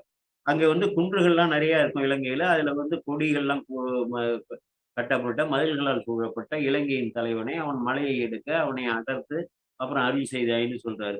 அறுவரை கீழ் அடர்த்தாய் என்று நல்ல வாய்மொழியால் இப்படிப்பட்ட இறைவனுடைய வரலாற்று பெருமைகள்லாம் நினைந்து நினைந்து நினைந்து போற்றி பரவி யாரை வந்து பாடுறாங்களோ அப்படிலாம் என்று நல்ல வாய்மொழியா ஏத்தி இராப்பகலும் இரவும் பகலும் எப்பொழுதுமே எதையாவது பெருமானை பத்தி பேசிக்கிட்டே இருக்கு புகழ நின்று நைவார் மனம் நையக்கூடிய நெஞ்ச நையக்கூடிய அதுதான் அடியாரோட இலக்கணம்.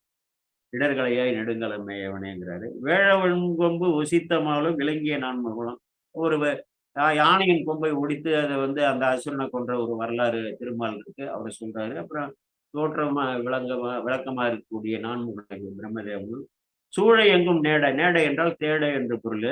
அங்கு ஒரு சோதியுள்ளாகி நிலமுதற்கு அண்டமுறை நின்று நிற்கிறார்ல சோதியாகி நின்றாய். சோதி ஒளிவாக அண்ணாமலையாராக நின்றாய். கேழல் உங்கொம்பு அணிந்த பெருமானா பன்றியின் கொம்பை அணிந்திருக்கக்கூடிய பெருமானே கேடிலா பொன்னடியன் மக்களுக்கு வந்து நன்மையை மட்டுமே விளைவிக்கக்கூடிய அப்படிப்பட்ட பொன்னடியில அந்த நிழல் அந்த உன்னுடைய திருவடி நிழல வாழக்கூடிய அந்த அடியார்களுக்கான இடர்களை எல்லாம் களைய வேண்டும் நெடுங்கலத்தில் இருக்கக்கூடிய பெருமானே என்று சொல்றார். வெஞ்சொல் தம் சொல்லாக்கி நின்ற வேடமில்லா செல்வம் பல பல வேடங்களை எடுத்துக்கொண்டு அதாவது வேடமே இல்லை கடுமையான சொற்களையே வந்து பேசுறது. ஒரு கொள்கையே வந்து சரியான கொள்கையே இல்லாத அப்படி அந்த சமணர்களும் தஞ்சமில்லா சாக்கியம்னா நற்சார்பே இல்லாத அந்த பௌத்தர்களும் தத்துவம் ஒன்று அறியார். தத்துவம் என்றால் சிவநெறி சிவ தவநெறி. இந்த உடலை வந்து பெருமான் கொடுத்திருக்கிறார். இந்த உடலை பயன்படுத்தி இறைவை நோக்கி இந்த உயிரை பயணிக்க இதை படகாக நாம் வைத்துக் கொண்டு அந்த ஞானமே அறியாது அறியாது. துஞ்சலில்லா வாய்மொழியால் இரவாத வாய்மொழியால் பெருமான் எப்படி வந்து எப்பொழுதும் இருக்கக்கூடியவரோ இறைவனை போற்றக்கூடிய மொழிகளும் எப்பொழுதுமே இருக்கக்கூடியவர். ஏன்னா பெருமானையே பொருளாக தாங்கி இருக்கிறது தானே. பெருமான பொருளாக தாங்கி இருந்ததால தானே அந்த போகமார்த்த பூமலையால நெருப்புல போட்டோம்னா எரியல. அதுதான் சொல்றது. துஞ்சலில்லா வாய்மொழியால் தோத்திரம் போற்றி பரவுது. இப்ப ஞானசுந்தர் போற்றி பரவது நின்னடியே நெஞ்சில் வைப்பார் இடர்களையா நீங்க உங்களுக்கு நெஞ்சத்துலன்னா உயிரை வந்து உன்னுடைய திருவடி வந்து வைத்திருக்கக்கூடிய அப்படிப்பட்ட அன்பர்களுடைய இடர்களை என்றால் உன்னுடைய திருவடியில் எப்பொழுதும் இடையராது சிந்தையை வைக்க நிலைநாட்ட வரக்கூடிய வாழ்வியல் இடர்களை எல்லாம் கலைவாய் நெடுங்கலை. நீடவல்ல வார்சடையான் மேய நெடுங்கலத்தை. மீண்டும் அந்த பெருமானுடைய சடமுடி எவ்வளவு நீட்டிருக்குன்னு யாருக்கு தெரியும்? நீடவல்ல வார்சடையான் நீண்ட சடையின்னு அர்த்தம். மேய மேய என்றால் அங்கே தங்கி இருக்கக்கூடிய விருப்பி இருக்கக்கூடிய அப்படின்ற பெருமான் வீட்டிருக்கக்கூடிய நெடுங்கலத்தை சேடர் வாழும் மாமரியின் சிறப்பிறப்புன்னா, சேடர்னா இளைஞர்கள் என்று பொதுவாக சொல்வாங்க. அந்த இறைவனுக்கு தொண்டு செய்யக்கூடிய அடியார்கள், அப்படிப்பட்ட இளைஞர்கள்லாம் அங்கே மாமருகின்னா மருகு என்றால் தெரு, பெரிய தெருவில அங்கே சிறப்புற இருக்கிற அந்த சீர்காழி திருத்தலத்துல அவர்களுக்கெல்லாம் அந்தணர்களுக்கெல்லாம் தலைவனாகிய ஞானசம்பந்தன்.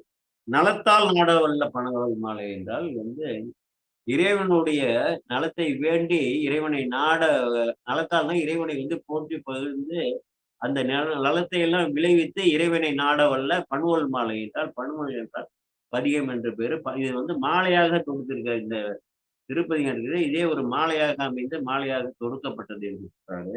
ஞான சம்பந்தன் சொன்ன பாடல் பத்தும் பாட வல்லார் பாவம் பறியுமே.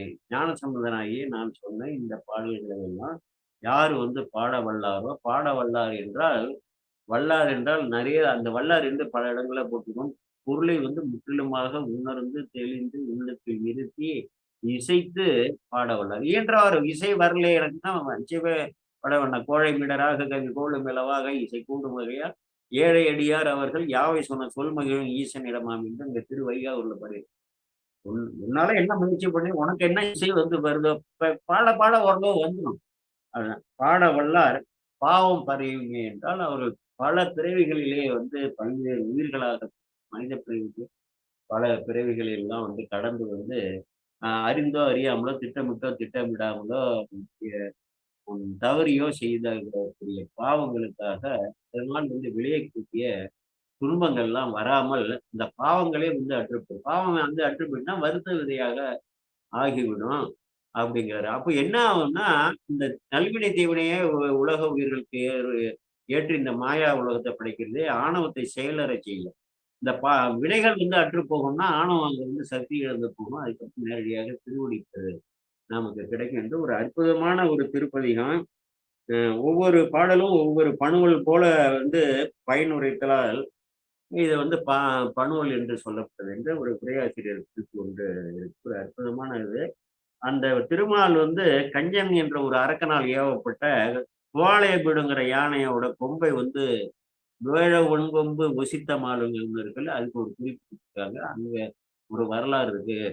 ஒரு கஞ்சன் என்ற ஒரு அரக்கனால் வந்து ஏவப்பட்ட குவாலயபீடம் என்ற யானை பெருமாளை தாக்க வரும்போது அதை கொம்பை ஒடித்து அதை வந்து கொன்றாரு அப்படின்னு சொல்லி ஒரு அற்புதமான ஒரு திருப்பதிகம் அன்றைக்கு வந்து சிந்தித்தோம். இறைவனுடைய திருவருள் வந்து இதுவரை கேட்ட அன்பர்களுக்கெல்லாம் எல்லா சிவமங்கல நலன்களையும் இறைவன் விளைவிக்க வேண்டும்.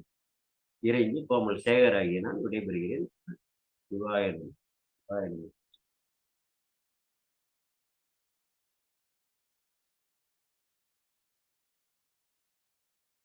ஏன் நடராஜன் ஐயா இருக்கீங்களா? அவர் இன்னைக்கு பூஜையில இருக்காரு.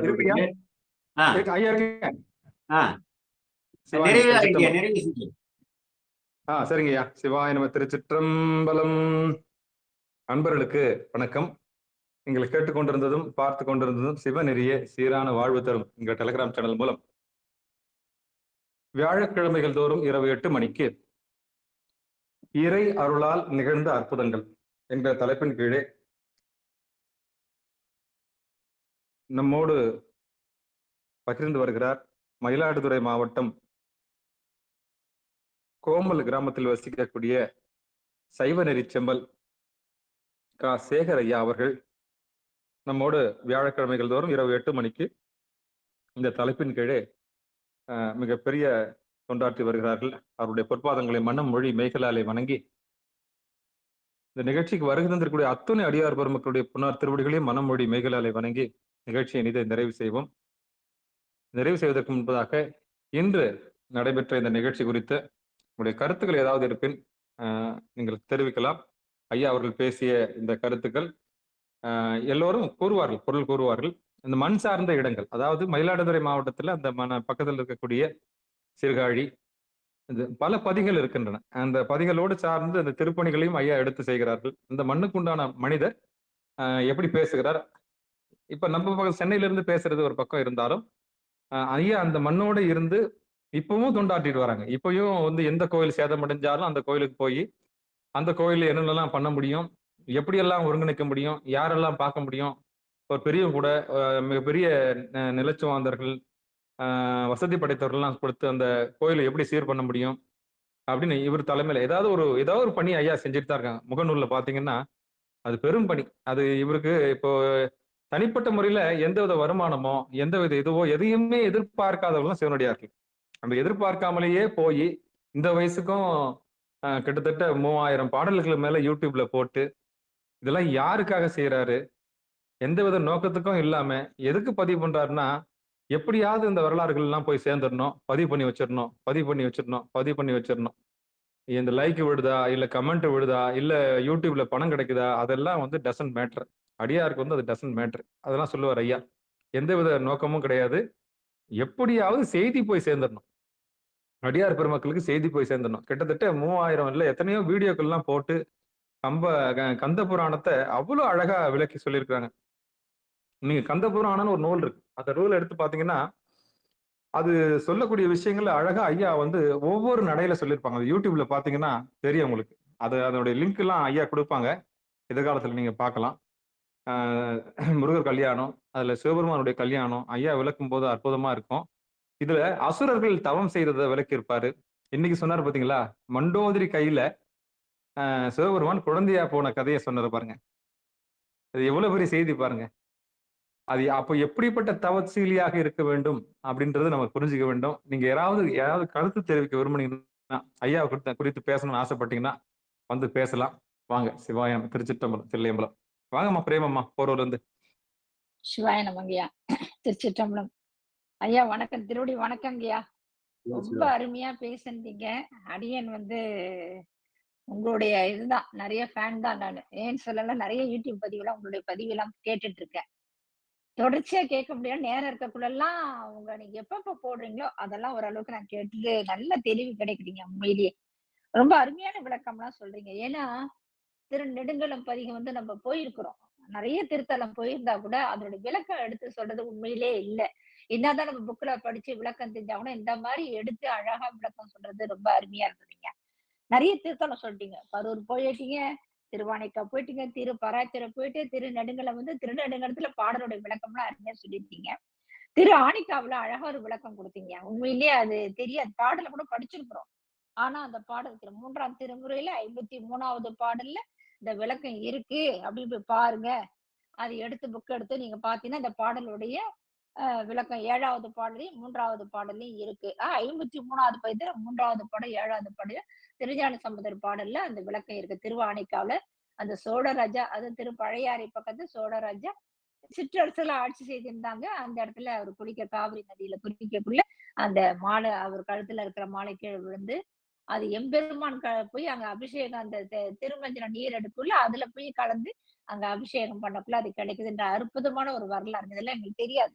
உண்மையிலே தெரியாத ஒரு கதை. அவ்வளவு அழகா எடுத்து கொடுத்தீங்க. அதுக்கப்புறம் சுந்தரமூர்த்தி சுவாமியினுடைய பாடலும் இருக்கு. 7ஆம் திருமுறையில 75வது பதிகத்திலேயே அந்த பாடல் இருக்கு. 7வது பாடல் இருக்குன்ற அதையும் எடுக்க விளக்கம் எடுத்து கொடுத்தீங்க. ரொம்ப அருமையா இருந்தது. சிவபெருமான் குழந்தையா இருந்து யார் யார் கையில ஐயா சொன்ன மாரி நெறைய இடத்துல அதுக்கெல்லாம் நல்லா விளக்கம் எடுத்து ரொம்ப சிறப்பா எடுத்து குடுத்தீங்க. ரொம்ப நல்லா இருந்ததுங்க. நீங்க சொன்ன விதம் ரொம்ப நல்லா இருந்தது. ஒரு சின்ன வேண்டுகோளுங்கய்யா உங்ககிட்ட ஒரு சொல்லணும் ரொம்ப நாளா இருந்தது. எப்படி நம்ம போய் சொல்றதோ நெனச்சேன். நல்லா உயர்த்தி பேசிக்கிட்டே இருப்பீங்கய்யா. அப்படியே டக்குன்னு தாழ்ந்துருவீங்க. தாழ்ந்தக்குள்ள அந்த உருகி நீங்க சொல்றது சரிதான். ஆனா அடியேன் வந்து அது உன்னிப்பா கவனிக்கணும். ஏன்னா, அந்த உச்ச ஸ்தாயில போயிட்டே இருக்கிறக்குள்ள டக்குன்னு கொஞ்சம் குறையக்குள்ள எங்களுக்கு அந்த YouTubeல கேட்கக்குள்ளயோ, நேரடியா கேட்கக்குள்ளயோ அந்த சவுண்ட் கொஞ்சம் குறைஞ்சு உள்ள அர்த்தமா போயிடுங்க. நீங்க அந்த இடத்துல மட்டும் கொஞ்சம் ஓங்கி சொன்னீங்கன்னா ரொம்ப இன்னும் நல்லா இருக்கும். வால்யூம் அடியேன் உங்களுக்கு சொல்ல குறைச்சலா இருக்கா? இப்ப நான் பேசுற ஆமாங்கய்யா. வால்யூம் குறைச்சலா இருக்கா? ஆமாங்கய்யா. அப்படியே நல்லா தெளிவா இப்ப உயர்த்தி பேசிக்கிட்டே தொடங்கும் போதே சொன்னா நான் சரி பண்ணிடுவேன். ஐயோ சிவ இல்லங்க. சிவா எப்படிங்க தொடங்கும் போதே வால்யூம் குறைச்சலா இருக்குன்னா நீங்க ஐயா, ஏதாவது வால்யூம் இல்ல, அதிகமாக்கி இல்ல, ஐயா எல்லாம் கரெக்ட்டுங்க ஐயா. எல்லாம் சரியா இருக்கு. ஐயா நீங்க அமைதியா சரியான பேசுறீங்கன்றாங்க. நீங்க பேசும்போது உள்ள பேசுறீங்க. ஆமா. அது அருமையா இருக்கு. நீங்க சொல்ற கருத்து நல்லா இருக்கு. இல்ல தவறு இல்ல. ஆனா, அந்த சொல்லுவாங்க இல்லையா? ஒவ்வொரு அடியா நான் சொல்றேன். ஒரே சீரா பேசுனாங்கன்றீங்க இல்லையா? நீங்க உருகி வந்து அத அப்படியே சொல்லக்குள்ள உருகி அப்படியே குறைச்சிறீங்க. அந்த சவுண்ட் குறைஞ்சு போகுது. மத்த நேரத்துல நல்ல சவுண்டா சொல்றீங்க. அந்த நேரத்துல கொஞ்சம் குறைஞ்சு போகுது. ஆனா, சரி, நீங்க சரி. ஒரே மாரி சவுண்டா பேசுனீங்கன்னா, இன்னும் ரொம்ப கேட்கறதுக்கு ரொம்ப அப்படியே உன்னிப்பா கவனிக்கணும். தானாவே வந்து அந்த காதுல இன்பமையா இன்பமா அது உள்ள போகும். அப்படின்ற என்னுடைய கருத்துங்க. அது வேற ஒண்ணும் இல்ல. சொல்ல சரி. வேணாம்னு தான் இருந்தேன். இல்ல, இல்ல. ஏன்னா, இத சொல்லணுமா இதை? இது நம்ம என்ன ஒருவருக்கு ஒருவர் வந்து கருத்துக்கள பகிர்ந்துக்கணும். குறைபாடு இருந்தா சரி பண்ணணும்ல. இது குறைபாடு இல்லைங்கய்யா. குறைபாடுலாம் கிடையாது. இல்ல, குறைபாடுலாம் இல்ல. கூட கிடையாது. நீங்க உருக்கத்துல உள்ள போயிறீங்க. அந்த உருக்கம் சொல்லக்குள்ள, அந்த வரலாறு சொல்லக்குள்ள கொஞ்சம் அப்படியே தாழ்ந்து அந்த குரல் யோசிங்க. குறைஞ்சு போகுது. ஏன்னா, எல்லாருக்கும் அந்த பணிவு வராதுங்கய்யா. அந்த சொல்றதுக்குள்ள அந்த தாக்கம் வராது. ஆனா, நீங்க சொல்றது நல்லா இருக்கு. அடியேன் வந்து அத உணர்றேன். ரொம்ப நல்லா உணர்றேன். ஆனா, நீங்க அந்த குரல் வந்து டக்குனு குறைஞ்சு போயிடும். சரி, சரி. என்ன இருந்தாலும் நமக்கு ஒரு பேசுற அளவுக்கு திறமை அடியனுக்கு இல்ல. ஆனாலும் உங்கள்ட்ட நான் நெறைய கத்துக்கிறேன். நெறைய தெரிஞ்சுக்கிறேன். நிச்சயமா. நெறைய பேசுது அந்த வரலாற்று சிறப்புல நெறைய உண்மையிலேயே புக் எடுத்து வச்சு தான் நான் ஒண்ணு ஒண்ணு நாங்க சொல்லக்கூடலாம் கவனிப்பேன். இந்த பாடல் எங்க இருக்கு? ஐயா என்ன சொல்றாருன்னா, ஒரு ஒரு இடத்துல தேட முடியாது. சரி சில விஷயம் காதால கேட்டுப்போம் அப்படின்னு நினைச்சுன்னு விட்டுடுவேன். ரொம்ப அருமையா இருந்ததுங்க உங்களோட கருத்தெல்லாம். சிவா. ம். நன்றி, நன்றிம்மா. நன்றிங்கய்யா. வாங்கய்யா, மிக்க வாங்கய்யா. நன்றி. லை அ. நீண்ட ஒரு அழகான விமர்சனம். அற்புதமா ஐயாவ பத்தின விஷயங்கள் தெளிவா சொன்னீங்க.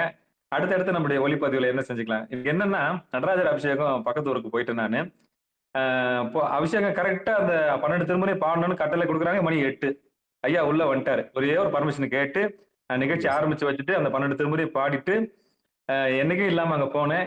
எனக்கு அடியனுக்கு ரூ. 500 குடுத்து, ஒரு தேங்காயும் குடுத்து, பழமும் குடுத்து, வில்லுவெல்லாம் குடுத்து, மாலையும் குடுத்து, சிவபெருமான் அனுப்பியிருக்கிறாரு. வந்து வீட்டுக்கு வந்து இப்ப எல்லாத்தையும் ஃபோன் சார்ஜரும் போயிருச்சு. அந்த வகையில நான் அந்த வீடியோவும் அடியில இடையில வந்து உங்களுக்கு காமிச்சேன். வந்துச்சு, வந்துச்சு.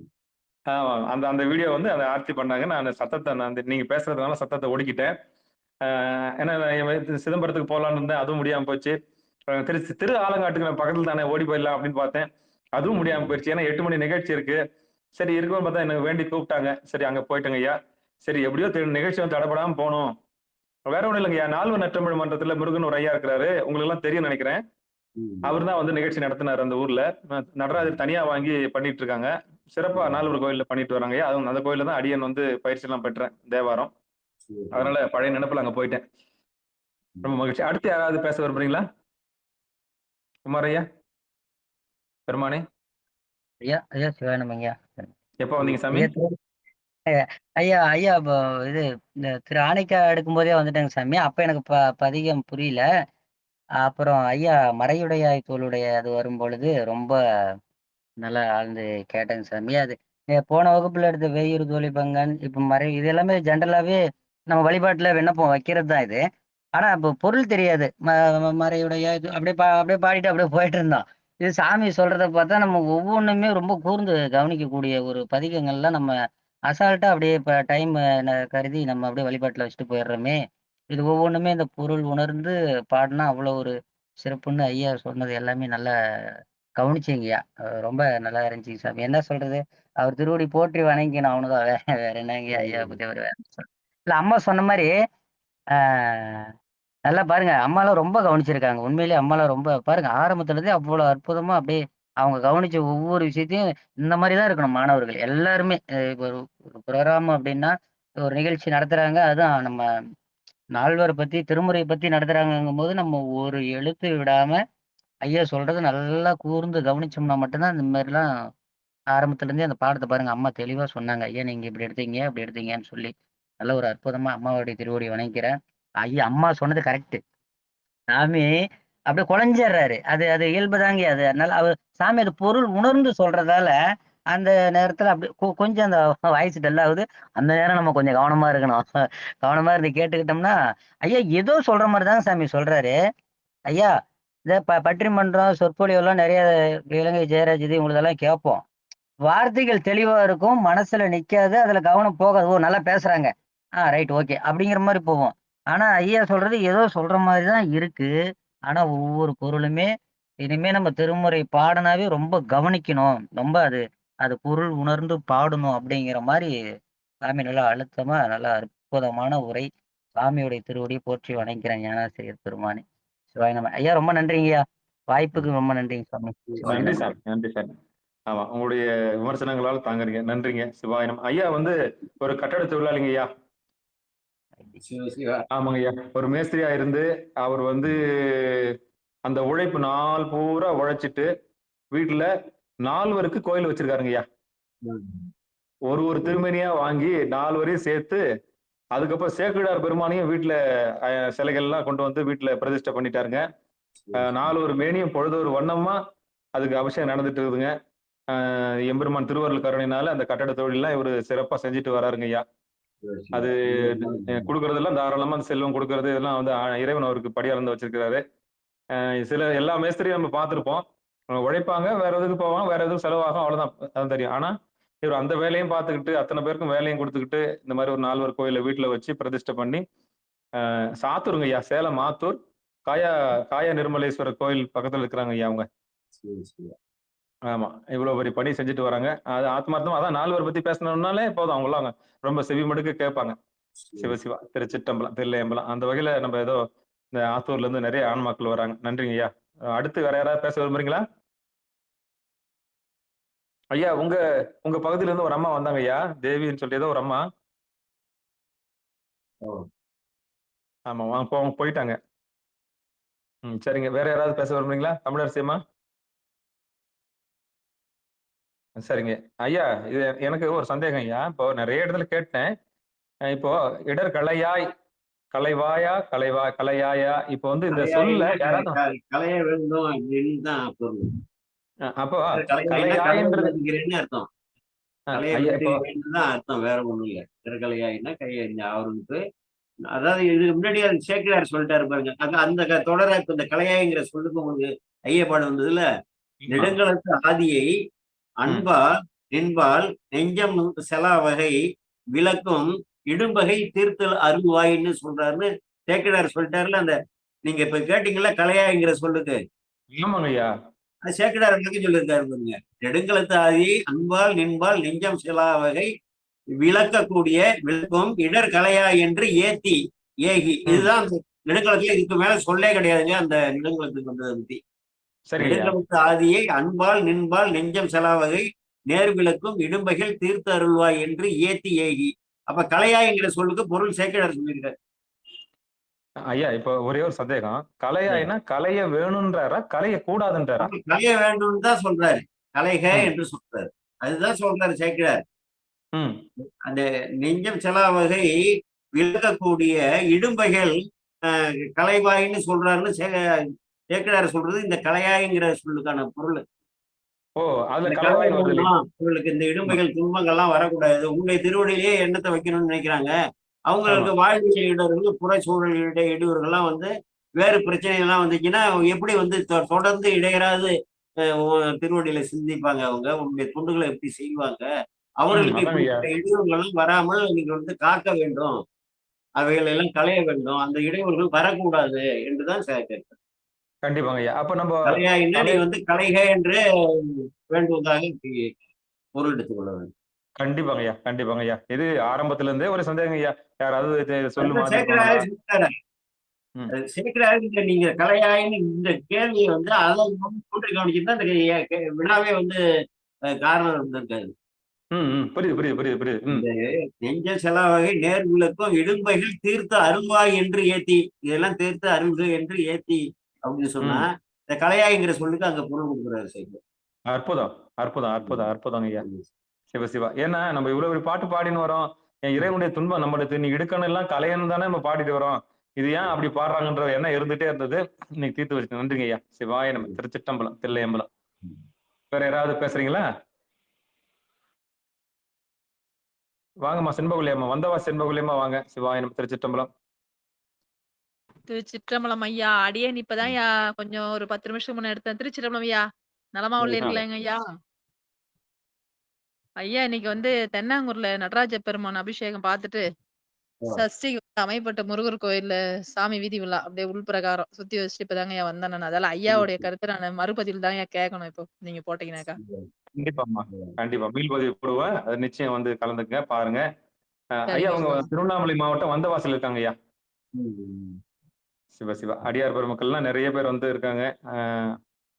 இதுல தமிழரசன் ஒரு அம்மா இருக்கிறாங்க. சிவாய நம்ம திருச்சிட்டோம். இந்த மறையுடையாய் வந்து அவங்களுக்கு ரொம்ப பொருந்துங்க ஐயா. அந்த குழந்தைக்கு வந்து அவங்க ஒரு குழந்தை பெண் குழந்தை ஒண்ணு வச்சிருக்காங்க. அறுவை சிகிச்சை எல்லாம் செஞ்சுட்டு ஆடனவட்டை விட்டுட்டு காத்துட்டு இருக்காங்க சாமி.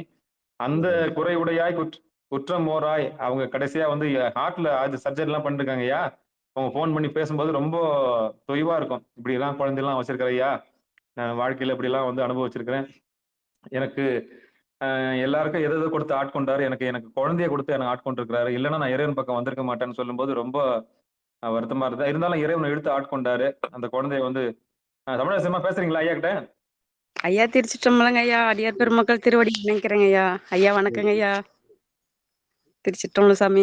ஒவ்வொரு பாட்டும் படிக்கும்போது என்ன நம்ம விளக்கம் தெரியாம படிச்சிட்டு இருக்கோங்க ஐயா. இப்ப இந்த மாதிரி உங்களோட சொற்பொழிவு, மீள்பதிவு இதெல்லாம் கேட்கும்போது நாங்க தெரிஞ்சுக்கிறதா சிற்றறிவுக்கு எட்டுதுங்க ஐயா. ஓ இப்படிதான், இது இதுக்கு பொருள் இதுதான் அப்படிங்கறது இப்பதாங்க ஐயா ஒவ்வொன்றும் நாங்க தெரிஞ்சிட்டு வந்துட்டு இருக்கிறோங்க ஐயா. ரொம்ப நன்றிங்க ஐயா. என்னன்னா தனிப்பட்ட முறையில வீட்டுல உட்காந்து நேரம் இருக்குது அப்படின்னு சொல்லிட்டு ஒரு தேவார புத்தகத்தை எடுத்து வச்சோம்னா நிச்சயம் படிக்கவே மாட்டோம். ஏன்னா அந்த சூழல் உங்களை என்ன பண்ணாது, கொண்டு போய் சேர்க்காது. உடனே மூடி வச்சுட்டு ஆமா அடுத்த வேலையை பார்ப்போம், இப்ப பாடி என்ன ஆக போகுது அப்படின்ற ஒரு எண்ணம் வந்து என்ன பண்ணும், வந்து நிற்கும். அது உங்களை வந்து டிராபேக் பண்ணும். டிராபேக்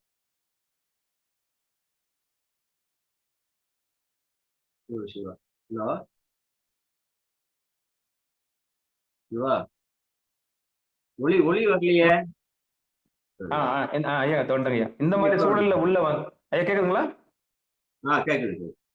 இந்த மாதிரி சூழல்ல உள்ள வந்து படிச்சா தான் உண்டு. யாராவது அடியார்கள் கூட படிக்கிறாங்கன்னா அவங்க கூட படிச்சோம்னா தான் ஊர் போய் சேர முடியும். இதான் களவுப்படாத காலம் சொல்றாருல.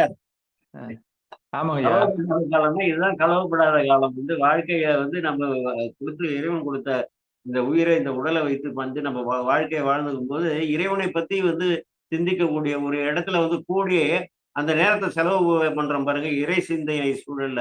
இதுதான் களவுப்படாத காலம்னு சொல்லி இந்த களவுப்படாத காலம் தாங்க சத் சங்கம். இதுதான் சத்து சங்கம். ஆமா, அப்படிதான் நம்ம தனிப்பட்ட முறையில நீங்க தேவாரம் எடுத்து உட்காந்தீங்கன்னா உங்களுக்கு சலிப்பு வந்துடும். ஒரு மாதிரி ஒரு பிரச்சனை, இது என்ன அப்படின்னு சொல்லிட்டு உங்களை வந்து பின்னோக்கி செல்லும். ஆனா இந்த மாதிரி கூட்டத்தோட நீங்க இணைஞ்சிட்டீங்கன்னா உடனே படிக்கலாம். உடனே ஒரு ஆர்வமா என்ன பண்ணலாம், இந்த இந்த இந்த இணைஞ்சு செல்லும் போதுதான் உங்களுக்கு அது ஒரு, நீங்க பாருங்களேன், உங்க யாரு கூட நீங்க சேர்றீங்களோ அவங்களுடைய இயல்பு தான் நமக்கு கண்டிப்பா வரும். சாட்சியம் குணமாகுதுன்னு உயிரோட இயல்பு. ஆமாங்க ஐயா. உயிரோட இயல்பு சார்ந்தது மன்னமாகுதல். இப்ப உடலை சார்ந்து உடலாகவே நினைக்கிறோம். நமக்கு நல்லா தெரியும் இந்த உயிர் வேற உடல் வேற, இந்த உடலுக்குள்ள சாமி நம்மள குடி வச்சிருக்காருன்னு.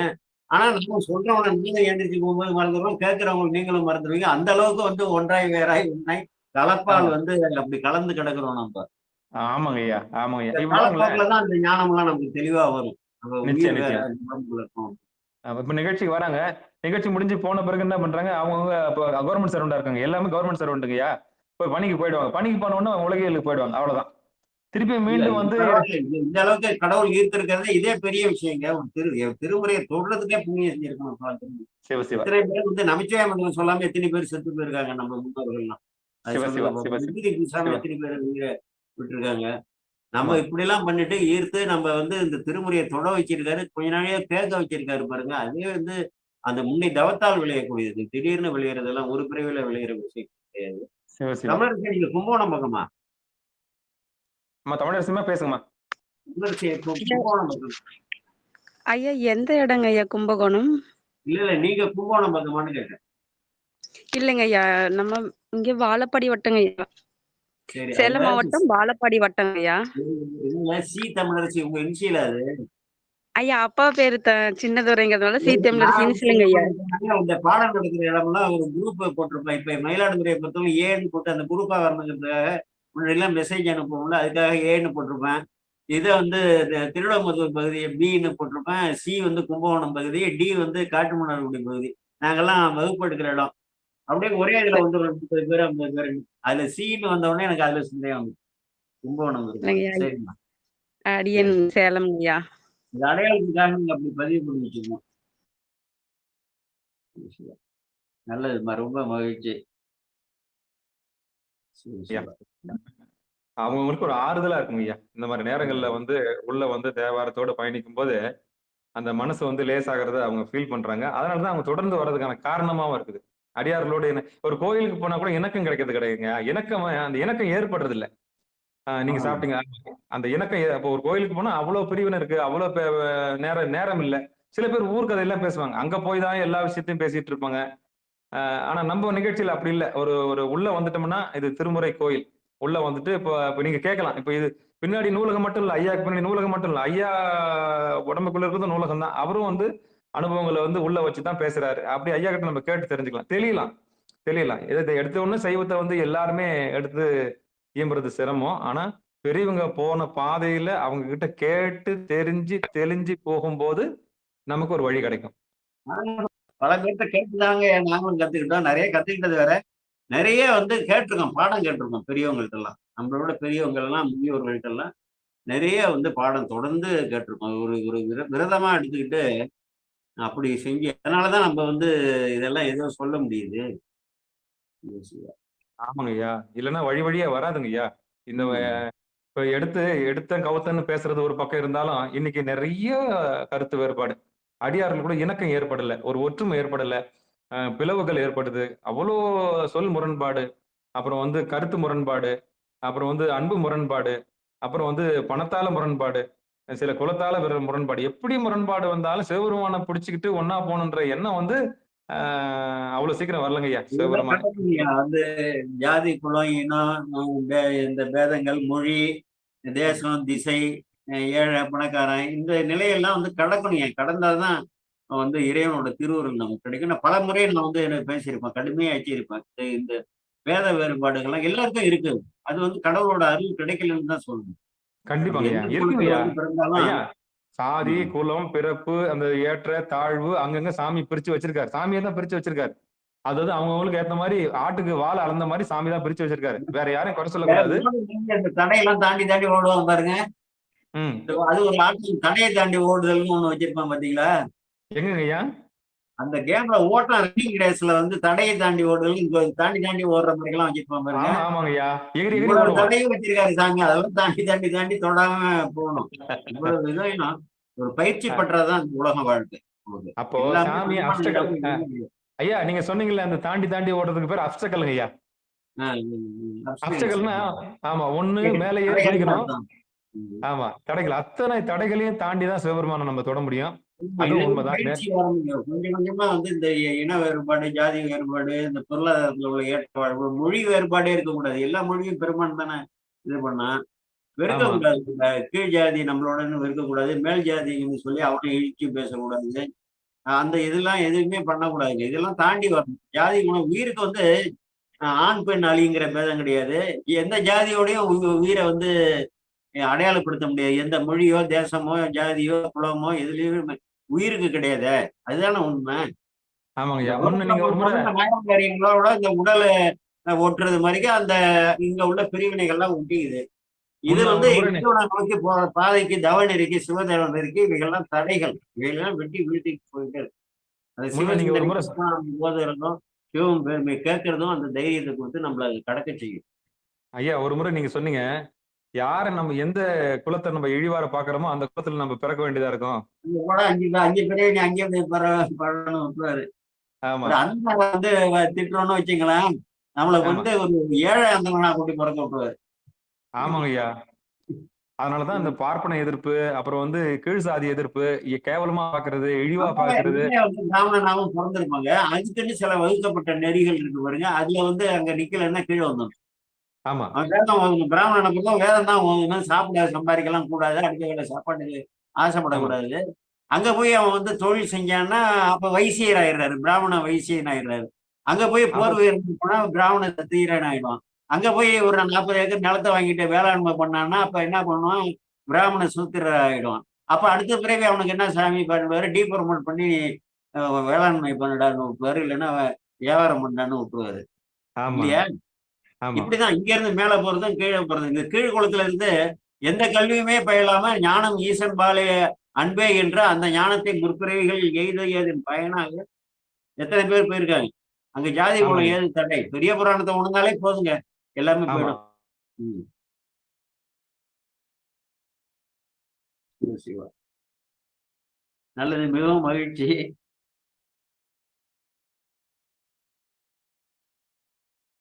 பகிரும் பெரிய பலன்கள்.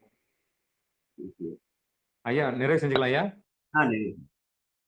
வேற யாராவது பேச விரும்புறீங்களா? ஆத்மா ஏதாவது பேசணும் விரும்ப ஆசைப்படுதா? சரிங்க. சிவாயனம். திருச்சிற்றம்பலம், தில்லையம்பலம். அன்பர்களுக்கு வணக்கம். நீங்கள் கேட்டுக்கொண்டிருந்ததும் பார்த்து கொண்டிருந்ததும் சிவநெறியே சீரான வாழ்வு தரும் என்கிற டெலகிராம் சேனல் மூலம் வியாழக்கிழமைகள் தோறும் இரவு 8 மணிக்கு இறை அருளால் நிகழ்ந்த அற்புதங்கள் என்கிற தலைப்பின் கீழே மயிலாடுதுறை மாவட்டம் கோமல் கிராமத்தை சேர்ந்த சைவ நெறி செம்மல் சிவத்திரு க சேகர் ஐயா அவர்கள் நம்மோடு பகிர்ந்து வருகிறார்கள். அவருடைய பாதங்களை மனமொழி மெய்களாலே மீண்டும் ஒரு முறை வணங்கி நிகழ்ச்சியை இனிதை நிறைவு செய்வோம். நிறைவு செய்வதற்கு முன்பதாக வாழ்த்து. பிரேமாமா இருக்கீங்களா? ஐயா ஆமா வாழ்த்து பாடிடுங்கம்மா. ஐயா எழுந்து நின்ட்டார். சரிங்க சரிங்க. மண்ணில் நல்ல வண்ணம் வாழலாம் வைகளும் எண்ணின் நல்ல கதிக்கு யாதுமோர் குறைவில்லை. கண்ணின் நல்லதொரும் கழுமல வளநகர் பெண்ணின் நல்லாளொடும் பெருந்தகை இருந்ததே. வான்முகில் வழாது பெய்க மலிவளம் சுரக்க மன்னன் கோன்முறை அரசு செய்க குறைவிலாது உயிர்கள் வாழ்க நான் மறை அறங்கள் ஓங்க நந்தவம் வேள்வி மல்க மேன்மைக்குள் செய்வ நீதி விளங்குக உலகமெல்லாம். மேன்மைக்குள் செய்வ நீதி விளங்குக உலகமெல்லாம். ஆறிரு தடந்தோள் வாழ்க அருமுகம் வாழ்க வேற்பை கூறுசை தனிவேல் வாழ்க உக்குடம் வாழ்க செவ்வேல் ஏரிய மங்கை வாழ்க யானை தன் அணங்கு வாழ்க மாறிலா வள்ளி வாழ்க வாழ்க சீரடியார் எல்லாம் வாழ்க சீரடியார் எல்லாம். திருச்சிற்றம்பலம். நன்றிங்கய்யா. மிக்க நன்றிமா. சிவாய ஒரு நாட்டினுடைய தேசிய கீதம் பாடுற மாதிரி ஐயா எழுந்து நிற்கும் போது எனக்கு கட்டெல்லாம் அதிரி போகுது. நம்ம உட்காந்துக்கிற மாதிரி ஒரு நாட்டினுடைய தேசிய கீதம் பாடும்போது எல்லாம் எழுந்து நிற்போம். ஆனா திருமுறை பாடுறதே ஐயா எழுந்து நிற்கும் போது எங்கெல்லாம் பதறிட்டேன். நான் முதல் நாள் வகுப்புலயே பதறிட்டேன். எப்பெல்லாம் அவர் எழுந்துக்கிறாரு அப்பெல்லாம் நான் எழுந்துக்கிறது. ஏன்னா எனக்கு மனசாட்சி உறுத்துது. அவர் நிற்கும் போது நம்ம என்ன பண்ண முடியல நம்மளால. சிவா நன்றிங்க ஐயா. சிவாய நம்ம திருச்சிற்றம்பலம். மீண்டும் மற்றும் ஒரு வியாழக்கிழமையில இரவு 8 மணிக்கு இறை அருளால் நிகழ்ந்த அற்புதங்கள் என்கிற தலைப்பின் கீழே சந்திக்கலாம் என்று கூறி நிகழ்ச்சியை நிறைவு செய்வோம். நன்றி, வணக்கம். நற்றுணையாவது நமச்சிவாயவே.